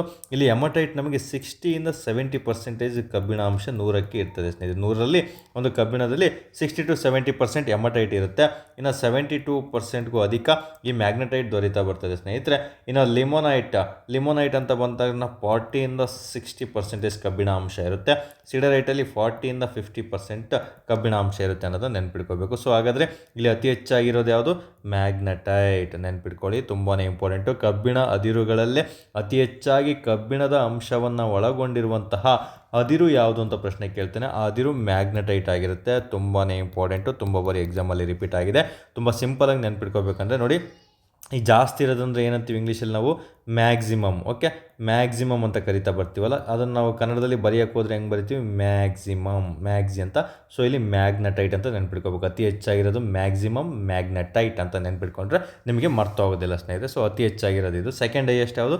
ಎಮಟೈಟ್ ಆಗಿರುತ್ತೆ. 3ನೇ ಲಿಮೋನೈಟ್, 4ನೇದು ಸಿಡರೈಟ್ ಆಗಿರ್ತದೆ. ಸೊ ನೀವು 1, 2, 3, 4 ಕಾಲಾನುಕ್ರಮವಾಗಿ ನೆನ್ಪಿಟ್ಕೊಳ್ಳಿ. ಎಕ್ಸಾಮಲ್ಲಿ ಕೇಳ್ತಾನೆ, ಕಬ್ಬಿಣ ಅದಿರುಗಳಿಗೆ ಸಂಬಂಧಿಸಿದಂತೆ ಈ ಕೆಳಗಿನ ಅದಿರುಗಳನ್ನು ಅಲ್ಲಿ ದೊರೆಯುವಂತಹ ಕಬ್ಬಿಣ ಅಂಶಕ್ಕೆ ಸಂಬಂಧಪಟ್ಟಂತೆ ಕಾಲಾನುಕ್ರಮವಾಗಿ ಜೋಡಿಸಿ ಅಂತ ನಿಮಗೆ ಪ್ರಶ್ನೆಯನ್ನು ಕೇಳ್ತಾ ಬರ್ತಾರೆ. ಅಥವಾ ಇಲ್ಲಿ 72%, 40 to 60%, 40 to 50, 60 to 70 ಅಂತ ಕೊಟ್ಬಿಟ್ಟು ಹೊಂದಿಸಿ ಬರೆಯಿರಿ ಅಂತ ನಿಮಗೆ ಕೇಳುವಂಥ ಚಾನ್ಸಸ್ಸು ತುಂಬಾ ಇರುತ್ತೆ. ಸೊ KE ಡಿಪಾರ್ಟ್ಮೆಂಟ್ ಡಿಫ್ರೆಂಟ್ ಆಗಿರುವಂತಹ ಪ್ರಶ್ನೆಗಳನ್ನು ಕೇಳ್ತಿರೋದ್ರಿಂದ ಎಲ್ಲ ರೀತಿಯೂ ಸಹ ನಿಮ್ಮ ತಯಾರಿ ಶುದ್ಧರಾಗಿರಬೇಕು, ರೆಡಿ ಆಗಿರಬೇಕು ಸ್ನೇಹಿತರೆ. ಸಿದ್ಧತೆ ತುಂಬಾ ಇಂಪಾರ್ಟೆಂಟ್ ಆಗಿರ್ತದೆ ಇಲ್ಲಿ. ನಂತರ ಈ ಕಬ್ಬಿಣ ಅದಿರಿಗೆ ಸಂಬಂಧಪಟ್ಟಂತೆ ಅದಕ್ಕೆ ಒಂದು ಸ್ಪೆಷಲ್ ಟಾಪಿಕನ್ನು ನಾನು ಮುಂದಿನ ದಿನಗಳಲ್ಲಿ ತಿಳಿಸ್ಕೊಡ್ತಾ ಬರ್ತೀನಿ. ಎಲ್ಲೆಲ್ಲಿ ಕಬ್ಬಿಣ ಅದಿರುಗಳು ಕಂಡುಬರ್ತವೆ, ಪ್ರಪಂಚ ಆಗಿರ್ಬೋದು, ರಾಜ್ಯ ಆಗಿರ್ಬೋದು, ಮತ್ತು ಈ ಕೇಂದ್ರದಲ್ಲಾಗಿರ್ಬೋದು, ಎಲ್ಲೆಲ್ಲಿ ಸಿಗುತ್ತೆ ಅನ್ನೋದು ಸಹ ತುಂಬಾ ಇಂಪಾರ್ಟೆಂಟ್ ಆಗಿರುವಂಥದ್ದು. ಅದನ್ನು ಮುಂದಿನ ದಿನಗಳಲ್ಲಿ ನಾನು ನಿಮಗೆ ತಿಳಿಸ್ಕೊಡ್ತಾ ಬರ್ತೀನಿ ಸ್ನೇಹಿತರೆ. ಸದ್ಯಕ್ಕೆ ಅದಿರುಗಳು ಟಾಪಿಕ್ ಆಗಿರೋದ್ರಿಂದ ಅದಿರುಗಳನ್ನು ಮಾತ್ರ ನಾವು ಇಲ್ಲಿ ನೋಡ್ತಾ ಬರಬೇಕಾಗುತ್ತೆ. ಸೊ ಇಲ್ಲಿ ನೆಕ್ಸ್ಟ್ ಬರೋದು ನಮಗೆ ತಾಮ್ರ. ಈ ತಾಮ್ರದ ಅದಿರುಗಳು ಅಂತ ಬಂದ ತಕ್ಷಣ ಎಕ್ಸಾಮಲ್ಲಿ ತುಂಬ ಬಾರಿ ಪ್ರಶ್ನೆ ಕೇಳಿದ್ದಾನೆ. ತಾಮ್ರ ಅಂದ ತಕ್ಷಣ ನಮಗೆ ಪದೇ ಪದೇ ರಿಪೀಟ್ ಆಗಿರುವಂತಹ ಒಂದು ಟಾಪಿಕ್ಗಳಲ್ಲಿ ಇದನ್ನು ಸಹ ಒಂದಾಗಿರ್ತದೆ ಸ್ನೇಹಿತರೆ. ತಾಮ್ರ ಏನು ನಮಗೆ ಇಂಗ್ಲೀಷಲ್ಲಿ ಕಾಪರ್ ಅಂತ ಕರಿತಾ ಬರ್ತೀವಿ, ಎಕ್ಸಾಮ್ ದೃಷ್ಟಿಯಿಂದ ಇಂಪಾರ್ಟೆಂಟ್ ಆಗಿರುತ್ತೆ. ಇಲ್ಲಿ ತಾಮ್ರದಲ್ಲಿ ಯಾವೆಲ್ಲ ಅದಿರುಗಳು ಕಂಡುಬರ್ತವೆ. ಈಗ ತಾಮ್ರ ಒಂದು ವಿದ್ಯುತ್ ವಾಹಕ ಗುಣ ಹೊಂದಿದೆ, ಹಾಗಾಗಿ ಇಲ್ಲಿ ಹೆಚ್ಚಿನ ವಿದ್ಯುತ್ ಉಪಕರಣಗಳ ತಯಾರಿಕೆಗಳಲ್ಲಿ ಇವುಗಳನ್ನು ಬಳಸ್ತೀವಲ್ವ. ಎಲ್ಲರೂ ಸಹ ಗೊತ್ತಿದೆ ತಾಮ್ರ ಅನ್ನೋದು ನಮಗೆ ಅತಿ ಹೆಚ್ಚಾಗಿ ವಿದ್ಯುತ್ ಕ್ಷೇತ್ರದಲ್ಲಿ ಬಳಸ್ತಾ ಬರ್ತೀವಿ. ಯಾಕೆ ವಿದ್ಯುತ್ ಉಪಕರಣಗಳಲ್ಲಿ ತಾಮ್ರವನ್ನೇ ಅತಿ ಹೆಚ್ಚಾಗಿ ಬಳಸ್ತೀವಿ ಅಂತ ಕೇಳಿದರೆ, ತಾಮ್ರ ಒಂದು ವಿದ್ಯುತ್ ವಾಹಕ ಗುಣ ಅಂದರೆ ವಿದ್ಯುತ್ ಹರಿಯುವ ಗುಣ ಹೊಂದಿರೋದ್ರಿಂದ ನಾವು ತಾಮ್ರವನ್ನು ಅತಿ ಹೆಚ್ಚಾಗಿ ವಿದ್ಯುತ್ ಉಪಕರಣಗಳಲ್ಲಿ ಬಳಸ್ತಾ ಬರ್ತೀವಿ. ಇದನ್ನು ಸ್ಟೇಟ್ಮೆಂಟ್ ಅಪ್ಲೈಡ್ ಸೈನ್ಸ್ ಅಂತ ಏನು ಕರಿತಾ ಬರ್ತೀವಿ ಅಲ್ಲಿ ಪ್ರಶ್ನೆಯನ್ನು ಕೇಳಲಾಗ್ತದೆ, ನೆನ್ಪಿಟ್ಕೋಬೇಕು. ತಾಮ್ರವನ್ನು ಏಕೆ ವಿದ್ಯುತ್ ಉಪಕರಣಗಳಲ್ಲಿ ಬಳಸ್ತೀವಿ ಅಂತ ಕೇಳಿದರೆ ಅದೊಂದು ಉತ್ತಮ ವಿದ್ಯುತ್ ವಾಹಕ ಆಗಿರ್ತದೆ. ಸೊ ಇಲ್ಲಿ ತಾಮ್ರ ಅಂತ ಬಂದಾಗ ಇಲ್ಲಿ ಅದಿರುಗಳನ್ನು ನೋಡ್ತಾ ಬರಬೇಕಾಗುತ್ತೆ. ತಾಮ್ರದ ಪೈರೇಟ್ಸ್ ಆಗಿರ್ಬೋದು, ತಾಮ್ರದ ಗ್ಲ್ಯಾನ್ಸ್ ಆಗಿರ್ಬೋದು, ಕಿಪ್ರೈಟ್ ಆಗಿರ್ಬೋದು, ಮೆಲಕೈಟ್ ಆಗಿರ್ಬೋದು, ಅಜುರೈಟ್ ಆಗಿರ್ಬೋದು, ಇವೆಲ್ಲವೂ ಸಹ ನಮಗೆ ತಾಮ್ರಕ್ಕೆ ಸಂಬಂಧಪಟ್ಟಂತಹ ಪ್ರಮುಖ ಅದಿರುಗಳಾಗಿರ್ತವೆ ಸ್ನೇಹಿತರೆ. ಸಿಂಪಲ್ಲು. ಇಲ್ಲ ತಾಮ್ರ ಅಂತಲೇ ಬರುತ್ತೆ. ಕಿಪ್ರೈಟ್ ಅಂದರೆ ಅಂತ ಬರುತ್ತೆ ನೋಡಿ, ಕಾಪರ್ ಅಂತ. ಸೊ ತಾಮ್ರ ಅಂತಲೇ ನೆನ್ಪಿಟ್ಕೋಬೋದು. ಇನ್ನು ಮೆಲಚೈಟ್, ಅಜುರೈಟ್ ಅಂತ ನೆನ್ಪಿಟ್ಕೊಂಡ್ಬಿಟ್ರೆ ಸಾಕು ಸ್ನೇಹಿತರೆ. ತುಂಬ ಸಿಂಪಲ್ಲಾಗಿ ಇಲ್ಲಿ ಪ್ರಶ್ನೆಗಳನ್ನು ಕೇಳಲಾಗ್ತದೆ. ಸೊ ಇಲ್ಲಿ ನಮಗೆ ಇದಕ್ಕೆ ನಿಮಗೆ ಹೋಮ್ವರ್ಕು ಬೇಕು ಅಂದರೆ ನೀವು ಯಾವ ರೀತಿ ಮಾಡ್ಕೋಬೇಕಂದ್ರೆ, ಫಸ್ಟಿಗೆ ಕಬ್ಬಿಣ ಹೇಳಿದೆ, ಆ ಕಬ್ಬಿಣದ ಮುಂದೆ ಫಸ್ಟು ನೀವು ಪ್ರಪಂಚ ಅಂತ ಬರೆದಿಟ್ಕೋಬೇಕು. ನಂತರ ನೀವು ಭಾರತ ಅಂತ ಬರೆದಿಟ್ಕೋಬೇಕು. ನಂತರ ನೀವು ಕರ್ನಾಟಕ ಅಂತ ಬರೆದಿಟ್ಕೋಬೇಕು ಸ್ನೇಹಿತರೆ. ಸೊ ಇಲ್ಲಿ ನಿಮಗೆ ಪ್ರಪಂಚದಲ್ಲಿ ಫಸ್ಟ್, ಸೆಕೆಂಡ್, ಥರ್ಡ್ ಪ್ಲೇಸಲ್ಲಿ ಕಬ್ಬಿಣ ಅದಿರಿನಲ್ಲಿ ಯಾವುದು ಫಸ್ಟ್, ಸೆಕೆಂಡ್, ಮೂರನೇ ಸ್ಥಾನದಲ್ಲಿದೆ. ಭಾರತದಲ್ಲಿ ಮೊದಲ 3 ಅಥವಾ 4, ಭಾರತದಲ್ಲಿ 4 ನೆನ್ಪಿಟ್ಕೊಳ್ಳಿ.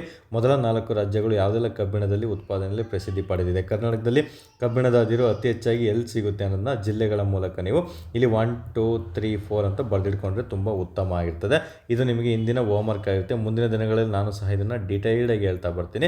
ಸೊ ಸದ್ಯಕ್ಕೆ ನಿಮ್ಗೆ ಹೋಮ್ವರ್ಕ್ ಕೊಡೋದಾದರೆ ಈ ಟಾಪಿಕನ್ನು ನೀವು ಫಿಲ್ಅಪ್ ಮಾಡ್ಕೊಳ್ತಾ ಬರಬೇಕಾಗುತ್ತೆ. ಇದ್ರ ಜೊತೆ ನೋಟ್ಸ್ ಮಾಡ್ಕೊಳ್ತೀನಿ ಸರ್ ನಾನು ಅನ್ನೋರು.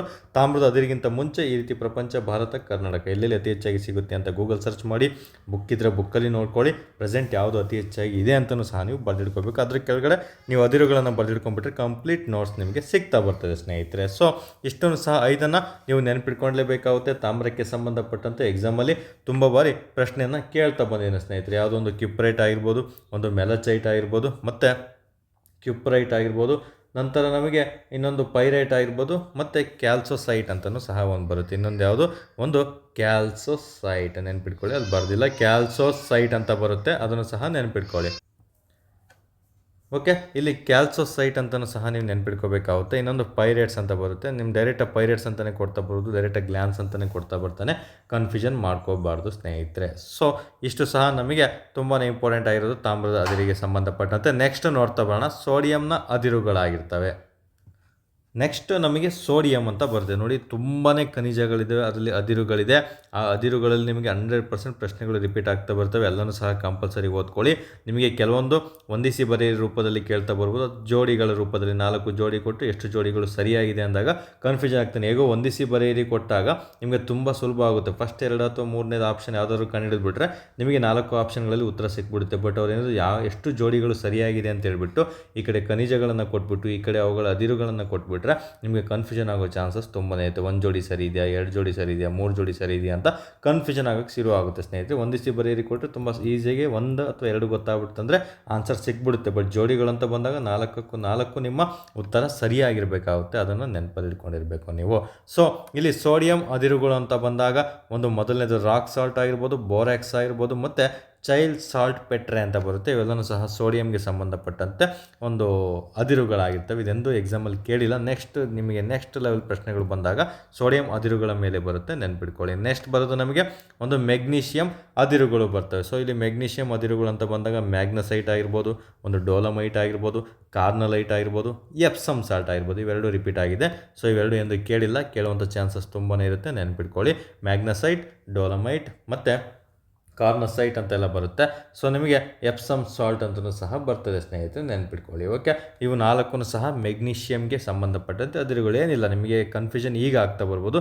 ಒಂದು ಶೀಟಲ್ಲಿ ನೀವು ಅದಿರುಗಳಂತ ಬರೆದಿಡ್ಕೊಂಡ್ಬಿಟ್ಟು ಪ್ರತಿದಿನ ಎಲ್ಲೇ ಒಂದು ಟೀ ಕುಡಿಯೋಕ್ಕೆ, ಕಾಫಿ ಕುಡಿಯೋಕ್ಕೆ, ಅಥವಾ ಜರ್ನಿ ಮಾಡಬೇಕಾದ್ರೆ, ಅಥವಾ ಫ್ರೆಂಡ್ಸ್ ಜೊತೆ ಎಲ್ಲಾದರೂ ಡಿಸ್ಕಷನ್ ಮಾಡಬೇಕಾದ್ರೆ, ಅಥವಾ ಸುಮ್ಮನೆ ಮಲ್ಕೋಬೇಕಾದ್ರೆ, ಅಥವಾ ಬೆಳಿಗ್ಗೆ ಎದ್ದ ತಕ್ಷಣ ನಿಮ್ಮ ಶೀಟನ್ನು ತೆಗೆದು ಪ್ರತಿದಿನ ಇದು ಓದ್ತಾ ಇದ್ದರೆ ನಿಮಗೆ ಕನ್ಫ್ಯೂಷನ್ ಆಗಲ್ಲ ಸ್ನೇಹಿತರೆ, ಒಂದು ಗೆಸ್ಸಿಂಗ್ ನಾಲೆಡ್ಜು ಸಿಕ್ಬಿಡುತ್ತೆ ನಿಮಗೆ. ಓಕೆ, ನಂತರ ಬರೋದು ಕ್ಯಾಲ್ಶಿಯಂನ ಅದಿರುಗಳ ಬಗ್ಗೆ ತಿಳ್ಕೊಬೇಕಾಗುತ್ತೆ. ಕ್ಯಾಲ್ಶಿಯಂ ಅಂದ ತಕ್ಷಣ ಸುಣ್ಣದ ಕಲ್ಲನ್ನ ಈಸಿಯಾಗಿ ಗೆಸ್ ಮಾಡ್ತೀರಾ, ಜಿಪ್ಸಮನ್ನು ಸಹ ಈಸಿಯಾಗಿ ನೀವು ಗೆಸ್ ಮಾಡ್ತಾ ಬರ್ತೀರಾ. ಸಿಮೆಂಟಲ್ಲಿ ನಾವು ತಯಾರಿಕೆಯನ್ನು ಶುರು ಮಾಡ್ತಾ ಬರ್ತೀವಿ. ಸೊ ಜಿಪ್ಸಮ್ ಅಂತ. ನಂತರ ಫ್ಲೋರೋಸ್ಟಾರ್ ತುಂಬಾ ಇಂಪಾರ್ಟೆಂಟ್, ಇದನ್ನು ಸಹ ಎಂದು ಕೇಳಿಲ್ಲ. ಸೊ ಸುಣ್ಣದ ಕಲ್ಲು, ಜಿಪ್ಸಮ್ ಗೊತ್ತಿರುತ್ತೆ, ಫ್ಲೋರೋಸ್ಟಾರ್ ಯಾರಿಗೂ ಗೊತ್ತಿರಲ್ಲ, ಅದನ್ನು ಸಹ ನೋಟ್ ಮಾಡಿಟ್ಕೊಳ್ಳಿ. ಕ್ಯಾಲ್ಶಿಯಂ ಅದಿರಿಗೆ ಸಂಬಂಧಪಟ್ಟಂತೆ ಒಂದು ಅದಿರು, ಮುಖ್ಯ ಅದಿರಾಗಿರ್ತದೆ.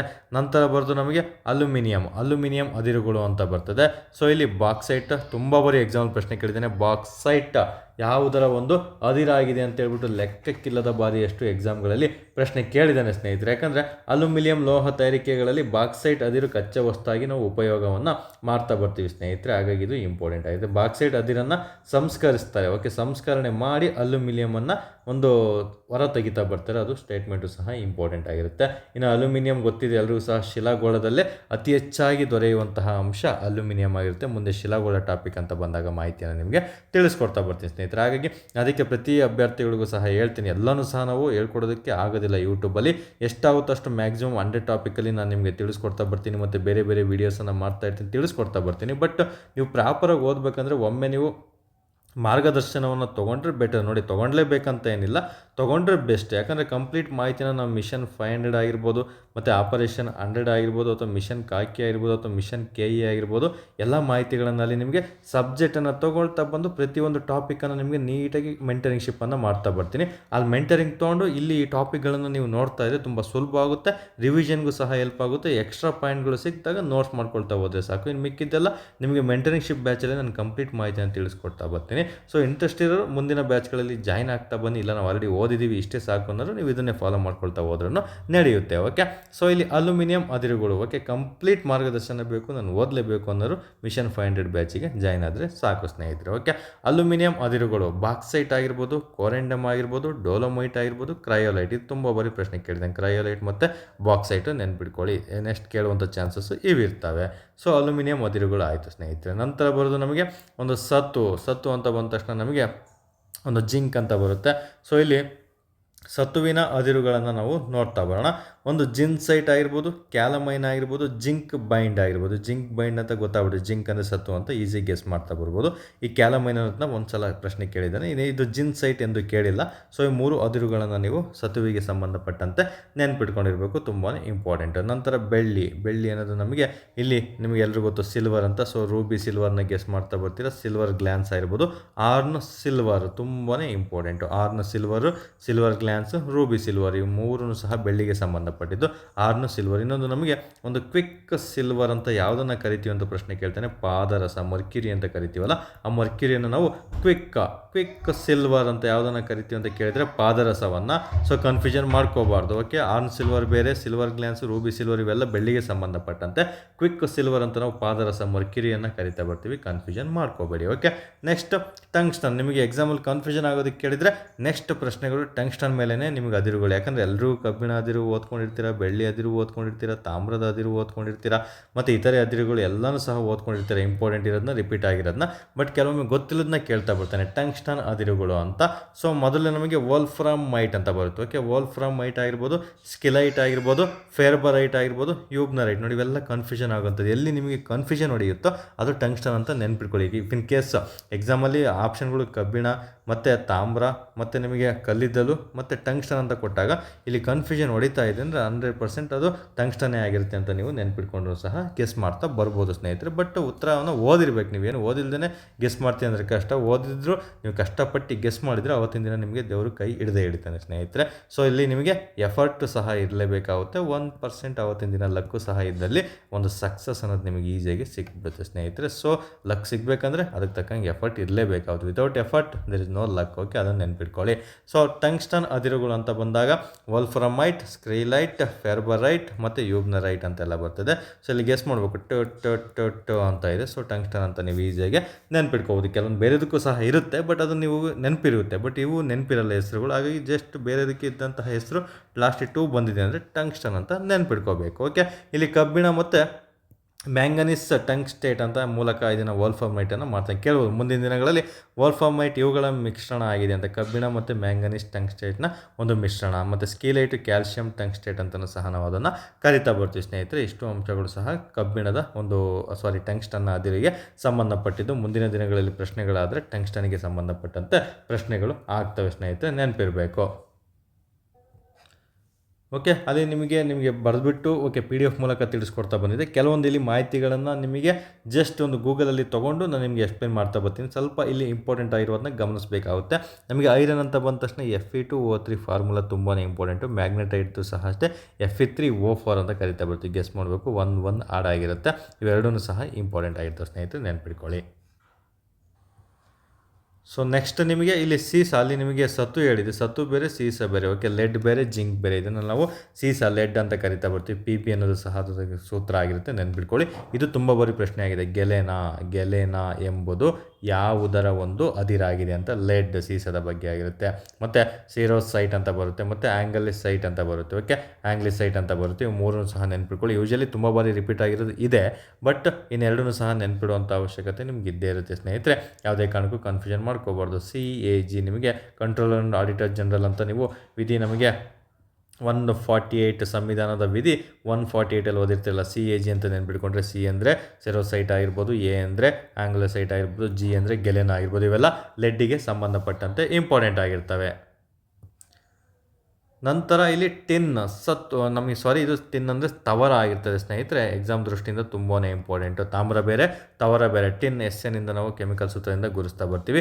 ಒಂದು ಕ್ಯಾಸರೈಟ್, ತುಂಬ ಬಾರಿ ಪ್ರಶ್ನೆ ಕೇಳಿರುವಂಥದ್ದು. ಕ್ಯಾಸರೈಟ್ ಎಂಬುದು ಯಾವುದರ ಅದಿರಾಗಿದೆ ಅಂತ. ಅದು ಟಿನ್ಗೆ ಸಂಬಂಧಪಟ್ಟಂತೆ ಒಂದು ಅದಿರಾಗಿರ್ತದೆ. ತವರ ಅನ್ನೋದು ಇಲ್ಲಿ ಎಕ್ಸಾಮ್ ದೃಷ್ಟಿಯಿಂದ ತುಂಬಾ ಇಂಪಾರ್ಟೆಂಟ್ ಆಗಿರುತ್ತೆ. ತುಂಬ ಬಾರಿ ಎಕ್ಸಾಮಲ್ಲಿ ಪ್ರಶ್ನೆ ಕೇಳಿದ್ದೇನೆ ಸ್ನೇಹಿತರೆ. ಜಸ್ಟ್ ನಾವು ಚಿಕ್ಕ ವಯಸ್ಸಲ್ಲಿ SLC TC ಮಾರ್ಕ್ಸ್ಗಳೆಲ್ಲ ಇಸ್ಕೊಬರ್ತೀವಿ. TC ಇಸ್ಕೊಬರಾಗ ಅಂತ ಕರಿತೀವಲ್ಲ, ಅಂದರೆ ಟಿನ್ ಅಂದರೆ ಕೆಸರೈಟ್ ಅಂತ ನೆನ್ಪಿಟ್ಕೊಂಡ್ರೆ ನಿಮಗೆ ಎಕ್ಸಾಮಲ್ಲಿ ಕನ್ಫ್ಯೂಷನ್ ಆಗಲ್ಲ ಸ್ನೇಹಿತರೆ. ಓಕೆ, ಯಾವ ರೀತಿ ಆದರೂ ಪ್ರಶ್ನೆ ನಾವು ನಿಮಗೆ ಕೇಳ್ತಾ ಬರ್ಬೋದು. ಓಕೆ, ಇಲ್ಲಿ ನಿಮಗೆ ಒಂದು ತಾಮ್ರವನ್ನು ನೋಡಿದ್ರಿ, ಮತ್ತು ಒಂದು ಸತುವನ್ನು ನೋಡ್ತಾ ಬಂದ್ವಿ. ಸೊ ನಂತರ ತಾಮ್ರವನ್ನು ನೋಡಿದ್ವಿ, ನಂತರ ನಿಮಗೆ ತವರವನ್ನು ನೋಡ್ತಾ ಬಂದ್ವಿ. ಟಿನ್ ಅಂದರೆ ತವರ ಅಂತ. ಇಲ್ಲಿ ತಾಮ್ರ ಮತ್ತು ಸತು ತುಂಬಾ ಇಂಪಾರ್ಟೆಂಟು. ತುಂಬ ಬಾರಿ ಎಕ್ಸಾಮ್ ಪ್ರಶ್ನೆ ಕೇಳಿದ್ದಾನೆ. ತಾಮ್ರ ಮತ್ತು ಸತು ಇವುಗಳ ಮಿಶ್ರಣ ಮಾಡಿದರೆ ನಮಗೆ ಸಿಗೋದು ಯಾವುದು? ಹಿತ್ತಾಳೆ ಆಗಿರ್ತದೆ ಸ್ನೇಹಿತರೆ. ಎಕ್ಸಾಮಲ್ಲಿ ತುಂಬ ಬಾರಿ ರಿಪೀಟ್ ಆಗಿದೆ. ಮತ್ತು ತಾಮ್ರ ಮತ್ತು ತವರ ಇವೆರಡರ ಮಿಶ್ರಣದಿಂದ ನಮಗೆ ಕಂಚು ಸಿಗುತ್ತೆ. ಇವು ತುಂಬಾ ಇಂಪಾರ್ಟೆಂಟು ಎಕ್ಸಾಮ್ ದೃಷ್ಟಿಯಿಂದ, ನೆನ್ಪಿಟ್ಕೊಳ್ಳಿ.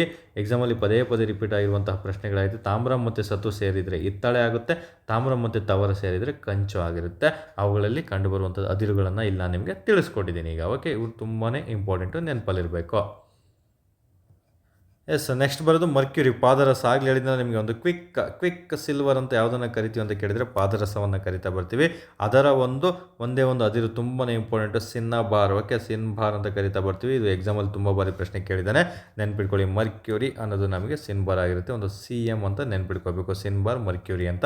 ಎಕ್ಸಾಮಲ್ಲಿ ನಿಮಗೆ ಕನ್ಫ್ಯೂಷನ್ ಆಗಲ್ಲ ಸ್ನೇಹಿತರೆ. ಇಲ್ಲಾಂದರೆ ನಿಮಗೆ ಮರ್ಕ್ಯೂರಿಯಲ್ಲಿ C ಇದೆ ನೋಡಿ, ಸಿನ್ಬಾರ್ ಅಂತ ನೆನ್ಪಿಟ್ಕೊಂಡ್ಬಿಡ್ಬೇಕು, ನಿಮಗೆ ಈಸಿಯಾಗಿ ನೆನ್ಪು ಬರ್ತದೆ. ಓಕೆ, ಹಾಗಾದರೆ ಇದು ತುಂಬ ಬಾರಿ ರಿಪೀಟ್ ಆಗಿದೆ, ನೆನ್ಪಿಡಬೇಕು.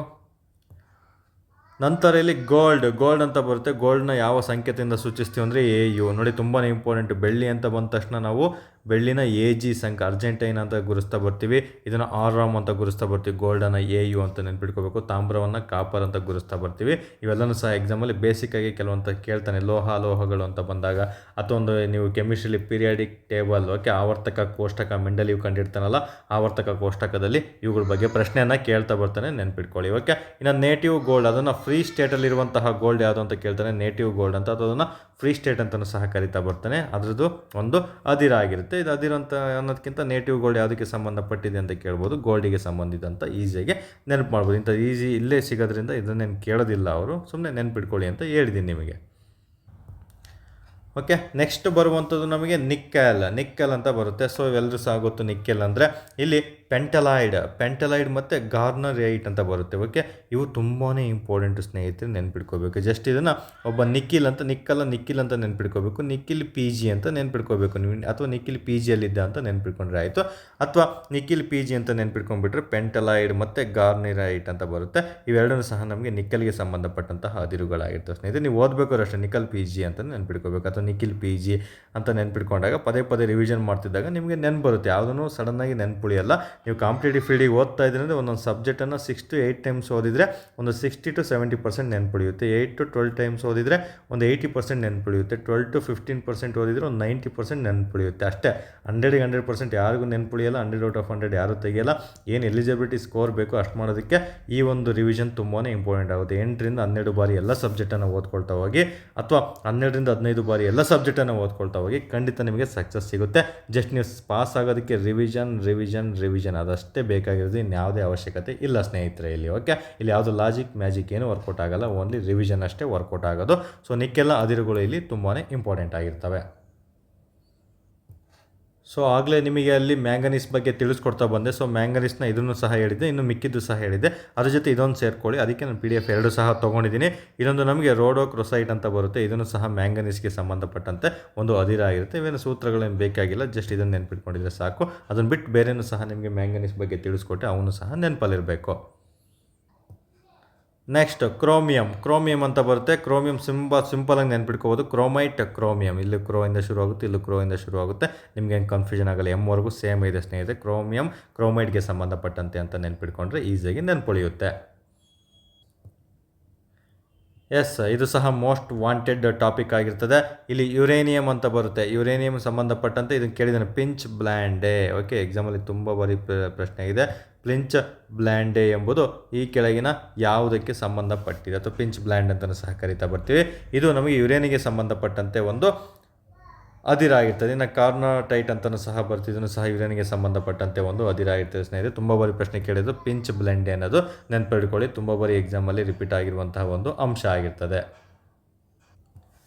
ಓಕೆ, ತುಂಬಾ ಇಂಪಾರ್ಟೆಂಟ್. ನಿಮಗೆ ಆಗಲೇ ಕೆಸರೈಟ್ ಅಂತ ಇನ್ನೊಂದು ಹೇಳಿವಕ್ಕೆ ಕೆಸರಟೈಟ್ ಅಂತಲೂ ಸಹ ಹೇಳಿದೆ. ಕೆಸರಟೈಟ್ ಅಂತ ಬಂದ ತಕ್ಷಣ ಅದು ಸಿಯಿಂದ ಶುರುವಾಗುತ್ತೆ, TC ಅಂತ ನೆನ್ಪಿಟ್ಕೊಳ್ಳಿ, ಟಿನ್ ಅಂತ ಹೇಳಿದ್ನಲ್ಲ. ಸೊ ಈ ರೀತಿ ಕಂಪ್ಯಾರಿಸನ್ ಮಾಡ್ಕೋಬೇಕು. ಇಲ್ಲಿ ಕಾರ್ನಟೈಟ್ ಅಂತ ಬಂದ ತಕ್ಷಣ ಸೊ ಇನ್ನೊಂದು ಎಲ್ಲೋ ಸಿಯಿಂದ ಓದಿದ್ನಲ್ಲ ಅಂತ ನಿಮಗೆ ನೆನಪು ಬರಬೇಕು, ಅಥವಾ ನೆನಪು ಮಾಡ್ಕೊಳಕ್ಕೆ ಟ್ರೈ ಮಾಡಬೇಕು. ಅವಾಗಲೇ ಹೋಗಿ ರಿವಿಷನ್ ಮಾಡ್ಕೋಬೇಕು, ಆವಾಗ ನಿಮಗೆ ನೆನಪುಳಿಯುತ್ತೆ ಸ್ನೇಹಿತರು. ಓಕೆ, ಕಾರ್ನಟೈಟ್ ಯುರೇನಿಗೆ ಸಂಬಂಧಪಟ್ಟಂತೆ ನೆನಪಲ್ಲಿರಲಿ. ಓಕೆ, ಇಷ್ಟು ಅಂಶಗಳನ್ನು ಸಹ ನೀವು ನೆನ್ಪಿಟ್ಕೋಬೇಕು. ಯುರೇನಿಗೆ ಸಂಬಂಧಪಟ್ಟಂತೆ ಒಂದು ಪಿಂಚ್ ಬ್ಲೆಂಡೆ ಮತ್ತು ಕಾರ್ನಟೈಟ್ ಅನ್ನೋದು ಯುರೇನಿಗೆ ಸಂಬಂಧಪಟ್ಟಂತೆ ಸ್ನೇಹಿತರೆ ಎಕ್ಸಾಮ್ ದೃಷ್ಟಿಯಿಂದ ತುಂಬಾ ಇಂಪಾರ್ಟೆಂಟ್ ಆಗಿರುತ್ತೆ.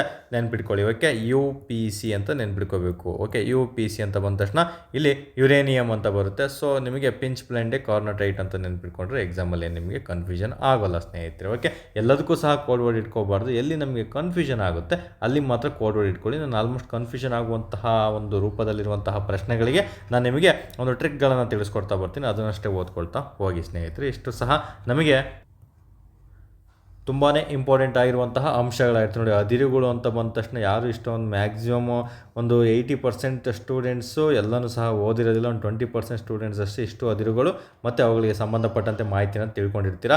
ಸೊ ಅಷ್ಟು ಅಂಶಗಳನ್ನು ಸಹ ನೀವು ಕಡ್ಡಾಯವಾಗಿ ಓದಿರಬೇಕು. ಒಂದು ಫಸ್ಟ್ ಅದಿರುಗಳ ವಿಧಗಳಾಗಿರ್ಬೋದು, ಮತ್ತು ಅವುಗಳಲ್ಲಿ ಕಂಡುಬಂತು ಅದಿರುಗಳಲ್ಲಿ ಯಾವುದು ವಿಧಗಳಿದ್ದಾವೆ ಅಂತ ನೀವು ತಿಳ್ಕೊಂಡಿರಬೇಕು, ಯಾವೆಲ್ಲ ಉದಾಹರಣೆಗಳು ಅಂತ. ಮತ್ತು ನಿಮಗೆ ಹೋಮ್ವರ್ಕ್ ಕೊಡ್ತಾ ಬಂದಲ್ಲ, ಖನಿಜ ಸಂಪನ್ಮೂಲಗಳಿಗೆ ಸಂಬಂಧಪಟ್ಟಂತೆ ಯಾವುದೆಲ್ಲ ಪ್ರಪಂಚದಲ್ಲಿ, ರಾಜ್ಯದಲ್ಲಿ ಮತ್ತು ಭಾರತದಲ್ಲಿ ಅತಿ ಹೆಚ್ಚಾಗಿ ದೊರೀತಾ ಇದೆ ಅಂತ ತಿಳ್ಕೊಂಡಿದ್ದಲ್ಲಿ ಈ ಖನಿಜ ಸಂಪನ್ಮೂಲಗಳ ಟಾಪಿಕಲ್ಲಿ ನಿಮಗೆ ಮಾಹಿತಿ ಇಷ್ಟು ಸಿಕ್ಬಿಡುತ್ತೆ ಸ್ನೇಹಿತರೆ. ಅದ್ರ ಜೊತೆ ಕೆಲವೊಂದು ಸಂಶೋಧನಾ ಸಂಸ್ಥೆಗಳು ಅಂತ ಬರ್ತೀವಿ. ಹೇಗೆ ಖನಿಜ ಸಂಪನ್ಮೂಲಗಳ ಒಂದು ಸಂಶೋಧನಾ ಸಂಸ್ಥೆ ಧನಬಾದ್ನಲ್ಲಿ ಇದೆ ಅಂದ್ಬಿಟ್ಟು, ಅದೇ ರೀತಿ ಕಲ್ಲಿದ್ದಲು ಸಂಶೋಧನಾ ಕೇಂದ್ರ ಎಲ್ಲಿದೆ, ಕಬ್ಬಿಣ ಸಂಶೋಧನಾ ಕೇಂದ್ರ ಎಲ್ಲಿದೆ, ತಾಮ್ರ ಸಂಶೋಧನಾ ಕೇಂದ್ರ ಎಲ್ಲಿದೆ, ಯುರೇನಿಯಂ ಸಂಶೋಧನಾ ಕೇಂದ್ರ ಭಾರತದಲ್ಲಿ ಎಲ್ಲಿದೆ, ಈ ರೀತಿ ಪ್ರಶ್ನೆಗಳನ್ನು ನಿಮಗೆ ಕೇಳ್ತಾ ಬರ್ತಾನೆ. ಇದನ್ನು ನೀವು ಅಪ್ಡೇಟ್ ಆಗಿದ್ದಲ್ಲಿ ಖನಿಜ ಸಂಪನ್ಮೂಲಗಳಲ್ಲಿ ಯಾವುದೇ ಕಾರಣಕ್ಕೂ ನಿಮ್ಮ ಅಂಕ ಹೋಗೋದಿಲ್ಲ. ಬಟ್ ಕೆಲವೊಮ್ಮೆ ಡಿಫ್ರೆಂಟಾಗಿ ಪ್ರಶ್ನೆಗಳನ್ನು ಕೇಳ್ತಾ ಬರ್ತಾನೆ, ಅವುಗಳೆಲ್ಲ ನೀವು ಮಾಹಿತಿಯನ್ನು ತಿಳ್ಕೊಂಡಿರಲೇಬೇಕಾಗುತ್ತೆ ಸ್ನೇಹಿತರೆ. ಎಕ್ಸಾಮಲ್ಲಿ ಯಾವ ರೀತಿ ಬೇಕಾದರೂ ನಿಮಗೆ ಪ್ರಶ್ನೆಯನ್ನು ಕೇಳ್ತಾ ಬರ್ಬೋದು. ಓಕೆ ಅಟ್ ಫೈನಲ್, ಬಟ್ ಇದು ಲೀಸ್ಟಲ್ಲಿ ಇರಲಿಲ್ಲ, ಹಾಗಾಗಿ ನೆನ್ಪಿಟ್ಕೊಳ್ಳಿ. ಅಬ್ರಕ ಅಂತ ಬಂದ ತಕ್ಷಣ ಮೈಕಾ ಅಂತ ಕರಿತಾ ಬರ್ತೀವಿ. ಈ ಮೈಕದ ಒಂದು ವಿಧಗಳು ಯಾವುದೆಲ್ಲ ಇದ್ದಾವೆ ನಮಗೆ ಅಂತ ಪ್ರಶ್ನೆ ಕೇಳ್ತಾ ಬರ್ಬೋದು ಎಂದು ಕೇಳಿಲ್ಲ, ಹಾಗಾಗಿ ಅದನ್ನು ಆಡಪ್ ಮಾಡಿರಲಿಲ್ಲ ನಾನು. ಬಟ್ ಯಾವುದೇ ಕಾರಣಕ್ಕೂ ನೋಟ್ ಮಾಡ್ಕೊಳ್ಳೋದು ಮರಿಬೇಡಿ ಸ್ನೇಹಿತರೆ. ಮಸ್ಕೋವೈಟ್ ಆಗಿರ್ಬೋದು, ಇನ್ನೊಂದು ಬಯೋಟೈಟ್ ಅಂತ ಬರುತ್ತೆ. ನಂತರ ನಮಗೆ ಮೂರನೇದು ತುಂಬಾ ಇಂಪಾರ್ಟೆಂಟು ಫ್ಲ್ಯಾಗೋಫೈಟ್ ಅಂತಲೂ ಸಹ ಒಂದು ಬರ್ತದೆ ಸ್ನೇಹಿತರೆ. ಇನ್ನೊಂದು ನಮಗೆ ಒಂದು ಲಿಪಿಡೋಟೈಟ್ ಅಂತಲೂ ಸಹ ಬರುತ್ತೆ. ಇವೆಲ್ಲನೂ ನೆನ್ಪಿಟ್ಕೊಳ್ಳೋದು ಕಷ್ಟ ಆಗುತ್ತೆ, ಬಟ್ ಹೊಂದಿಸಿ ಬರೆಯಿರಿ ಕೊಟ್ಟರೆ ತುಂಬ ಸುಲಭ ಆಗುತ್ತೆ. ಆಲ್ಮೋಸ್ಟ್ ಇದರಲ್ಲಿ ಒಂದು ಈಸಿ ಪ್ರಶ್ನೆಗಳನ್ನೇ ನಾನು ಎಕ್ಸ್ಪೆಕ್ಟ್ ಮಾಡಿದ್ದೀನಿ. ಇಫ್ ಇನ್ ಕೇಸ್ ಅವ್ರು ಕಷ್ಟ ಕೊಡ್ತಂದರೆ ಹೊಂದಿಸಿ ಬರೆಯಿರಿ, ಅಥವಾ ನಿಮಗೆ ಜೋಡಿಗಳ ರೂಪದಲ್ಲಿ ಇಲ್ಲಿ ತಪ್ಪು ಪ್ರಶ್ನೆಗಳನ್ನು ಕಷ್ಟವಾಗಿ ಕೊಡ್ತಾ ಬರ್ತಾನೆ. ಮಸ್ಕೋವೈಟ್ ಆಗಿರ್ಬೋದು, ಬಯೋಟೈಟ್ ಆಗಿರ್ಬೋದು, ಫ್ಲ್ಯಾಗೋಫೈಟ್ ಆಗಿರ್ಬೋದು, ಲಿಪಿಡೋಟೈಟ್ ಆಗಿರ್ಬೋದು. ಸ್ನೇಹಿತರೆ, ನೀವು ಪಾಸ್ ಆಗಲೇಬೇಕಂದ್ರೆ ನಾವು ಕೊಡುವಂಥ ಸ್ಪೆಷಲ್ 100 ಟಾಪಿಕ್ನ ಕಡ್ಡಾಯವಾಗಿ ನೀವು ಓದಿರಲೇಬೇಕು. ಮ್ಯಾಕ್ಸಿಮಮ್ ಇಲ್ಲೇ ನಿಮಗೆ ಪ್ರಶ್ನೆಗಳು ಕೇಳುವಂಥ ಚಾನ್ಸಸ್ಸು ತುಂಬಾ ಇರುತ್ತೆ. ಇಲ್ಲಿ ಕೇಳಿಲ್ಲ ಅಂದರೆ ಇಂಡೈರೆಕ್ಟಾಗಿ ಇವೇ ಟಾಪಿಕ್ ಮೇಲೆ ಬೇರೆ ರೀತಿ ಪ್ರಶ್ನೆಯನ್ನು ಕೇಳುವಂಥ ಚಾನ್ಸಸ್ಸು ತುಂಬಾ ಇರ್ತವೆ ಸ್ನೇಹಿತರೆ, ನೆನ್ಪಿಟ್ಕೋಬೇಕಾಗುತ್ತೆ. ಓಕೆ, ನಾವು ಈ ಅಬ್ರಾಕವನ್ನು ನಾವು ಏನೆಂದು ಕರಿತೀವಿ ಅಂತ ಪ್ರಶ್ನೆ ಕೇಳ್ತಾನೆ. ಕಾಗೆ ಬಂಗಾರ ಅಂತ ನಾವು ಕರೆಯೋದನ್ನ ಯಾವುದಂತ ಕೇಳ್ತಾನೆ, ಅಬ್ರಾಕವನ್ನು ಕರಿತಾ ಬರ್ತೀವಿ ಸ್ನೇಹಿತರೆ. ಈ ರೀತಿ ಹಲವಾರು ಪ್ರಶ್ನೆಗಳನ್ನು ನಿಮಗೆ ಎಕ್ಸಾಮಲ್ಲಿ ಪ್ರಶ್ನೆಯನ್ನು ಕೇಳ್ತಾ ಬರ್ತಾನೆ. ಇಲ್ಲಿ ನಮಗೆ ಅಬ್ರಾಕವನ್ನು ಅತಿ ಹೆಚ್ಚಾಗಿ ನಾವು ವಿದ್ಯುತ್ ಉಪಕರಣಗಳಲ್ಲಿ ಬಳಸ್ತಾ ಬರ್ತೀವಿ. ಯಾಕೆ ಅಂತ ಪ್ರಶ್ನೆ ಕೇಳ್ತಾನೆ. ಅಬ್ರಾಕವು ವಿದ್ಯುತ್ ನಿರೋಧಕ ಗುಣವನ್ನು ಹೊಂದಿದೆ. ಅಬ್ರಾಕವು ವಿದ್ಯುತ್ ನಿರೋಧಕ ಗುಣವನ್ನು ಒಳಗೊಂಡಿರೋದ್ರಿಂದ ಇವುಗಳು ಸಹ ಅಷ್ಟು ವಿದ್ಯುತ್ ಉಪಕರಣಗಳಲ್ಲಿ ಬಳಸ್ತಾ ಬರ್ತೀವಿ ಸ್ನೇಹಿತರೆ. ಮತ್ತು ಅಬ್ರಾಕವನ್ನು ಆಭರಣಗಳ ತಯಾರಿಕೆಗಳಲ್ಲೂ ಸಹ ನಾವು ಬಳಸ್ತಾ ಬರ್ತೀವಿ. ಮತ್ತು ಟೆಲಿಫೋನ್ ಮತ್ತು ನಂತರ ಒಂದು ಟೆಲಿಗ್ರಾಫಿಕ್ಗಳಲ್ಲೂ ಸಹ ಬಳಸ್ತಾ ಬರ್ತೀವಿ. ಓಕೆ, ಆಭರಣಗಳಲ್ಲಿ ಬಳಸ್ತಾ ಬರ್ತೀವಿ ಮತ್ತು ಟೆಲಿಫೋನ್ಗಳಲ್ಲೂ ಸಹ ನಾವು ಅಬ್ರಾಕಗಳನ್ನು ಬಳಸ್ತಾ ಬರ್ತೀವಿ. ಸ್ಟೇಟ್ಮೆಂಟ್ಗಳ ಮೂಲಕ ನಿಮಗೆ ಕೇಳುವಂಥ ಚಾನ್ಸಸ್ಸು ತುಂಬಾ ಇರ್ತದೆ, ನೆನಪಲ್ಲಿರ್ಬೇಕು ಸ್ನೇಹಿತರು. ಓಕೆ, ಇಷ್ಟು ಸಹ ಅದಿರುಗಳಿಗೆ ಸಂಬಂಧಪಟ್ಟಂತೆ ಪ್ರಶ್ನೆಗಳಾಗಿರ್ತವೆ. ಸೊ ತುಂಬಾ ಇಂಪಾರ್ಟೆಂಟ್ ಆಗಿರುವಂಥದ್ದು. ಪ್ರತಿದಿನ ನಮ್ಮಿಂದ ಒಂದು ಯೂಟ್ಯೂಬ್ ಕ್ಲಾಸಸ್ಸನ್ನು ಮಾಡೋಕ್ಕಾಗಿಲ್ಲ ಅಂದರೆ ಅವತ್ತಿನ ದಿನ ನೀವು ಸಹಕಾರ ನೀಡಲೇಬೇಕಾಗುತ್ತೆ ಸ್ನೇಹಿತರೆ. ಕೆಲಸದ ಒತ್ತಡ ಇರ್ತದೆ, ಬೇರೆ ಕಡೆ ವರ್ಕ್ ಮಾಡ್ಕೊಂಡು ಓದ್ತಾ ಇರ್ತೀವಿ, ಮತ್ತು ಬೇರೆ ಕಡೆ ಕ್ಲಾಸಸ್ಸನ್ನು ಮಾಡ್ತಾ ಇರ್ತೀವಿ. ಸೊ ಹಾಗಾಗಿ ಇಲ್ಲಿ ನಮಗೆ ಒಂದು ಮೆಂಟರಿಂಗ್ಶಿಪ್ ಬ್ಯಾಚ್ಗಳು ತುಂಬ ಇರೋದ್ರಿಂದ ಅಲ್ಲೂ ಸಹ ನಾವು ಸ್ವಲ್ಪ ಬ್ಯುಸಿಯಾಗಿರ್ತೀವಿ. ಅವ್ರಿಗೆ ಕ್ವಶನ್ ಪೇಪರ್, ಡೈಲಿ ಕ್ವಿಝ್ ಮತ್ತು ಮೆಂಟರಿಂಗ್ ಕೊಡೋದ್ರಿಂದ. ಹಾಗಾಗಿ ಯೂಟ್ಯೂಬಲ್ಲಿ ಎಷ್ಟಾಗುತ್ತೋ ಅಷ್ಟು ಮ್ಯಾಕ್ಸಿಮಮ್ ಮಾಹಿತಿಯನ್ನು ನಾನು ನಿಮಗೆ 100 ಟಾಪಿಕನ್ನು ಮುಗಿಸ್ಕೊಡ್ತಾ ಬರ್ತೀನಿ. ಎಲ್ಲನೂ ಸಹ ಅಲ್ಲಿ ಕೇಳ್ತಾನೆ ಪ್ರಶ್ನೆಗಳು. ಪ್ಲಸ್ ಟೆಲಿಗ್ರಾಮಲ್ಲೂ ಸಹ ನಿಮಗೆ ಅಪ್ಡೇಟ್ಗಳನ್ನು ಮಾಡ್ತಾ ಬರ್ತೀನಿ. ಯಾರೆಲ್ಲ ಒಂದು ನಮ್ಮ ಟೆಲಿಗ್ರಾಮ್ ಚಾನಲ್ಗೆ ಜಾಯ್ನ್ ಆಗಿಲ್ಲ, ದಯವಿಟ್ಟು ಅಬ್ದಿ ಅಕಾಡೆಮಿ ಅಂತ ಸರ್ಚ್ ಮಾಡಿದರೆ ನಿಮಗೆ ಚಾನಲ್ ಸಿಗುತ್ತೆ, ಅಥವಾ ಕಮೆಂಟ್ ಬಾಕ್ಸಲ್ಲಿ ಡೈರೆಕ್ಟ್ ನೀವು ಕಮೆಂಟ್ ಬಾಕ್ಸಿಗೆ ಹೋದರೆ ಲಿಂಕನ್ನು ಹಾಕಿರ್ತೀನಿ, ಅಲ್ಲಿಂದ ನೀವು ಜಾಯ್ನ್ ಆಗ್ತಾ ಬರ್ಬೋದು ಸ್ನೇಹಿತರೆ. ಯಾರಿಗೆಲ್ಲ ವೀಡಿಯೋ ಇಷ್ಟ ಆಯಿತು ದಯವಿಟ್ಟು ಫ್ರೆಂಡ್ಸ್ಗಳಿಗೆ ಶೇರ್ ಮಾಡಿ, ಟೆಲಿಗ್ರಾಮ್ ಚಾನಲ್ಗೆ ನೀವು ಸ್ನೇಹಿತರನ್ನು ಜಾಯ್ನ್ ಮಾಡಿಸಿ, ಪ್ಲಸ್ ಕಮೆಂಟನ್ನು ಮಾಡೋದನ್ನ ಮರಿಬೇಡಿ ಸ್ನೇಹಿತರೆ. ಏನೇ ಇದ್ರೂ ಸಹ ನೀವು ಕಮೆಂಟ್ ಮೂಲಕ ನಮಗೆ ತಿಳಿಸ್ಕೊಡ್ತಾ ಬನ್ನಿ ಅಂತ ಹೇಳ್ಬಿಟ್ಟು ಈ ಒಂದು ಕ್ಲಾಸಸನ್ನು ಮುಗಿಸ್ತಾ ಇದ್ದೀನಿ. ಎಲ್ಲರೂ ಸಹ ಶುಭವಾಗಲಿ. ಧನ್ಯವಾದಗಳು.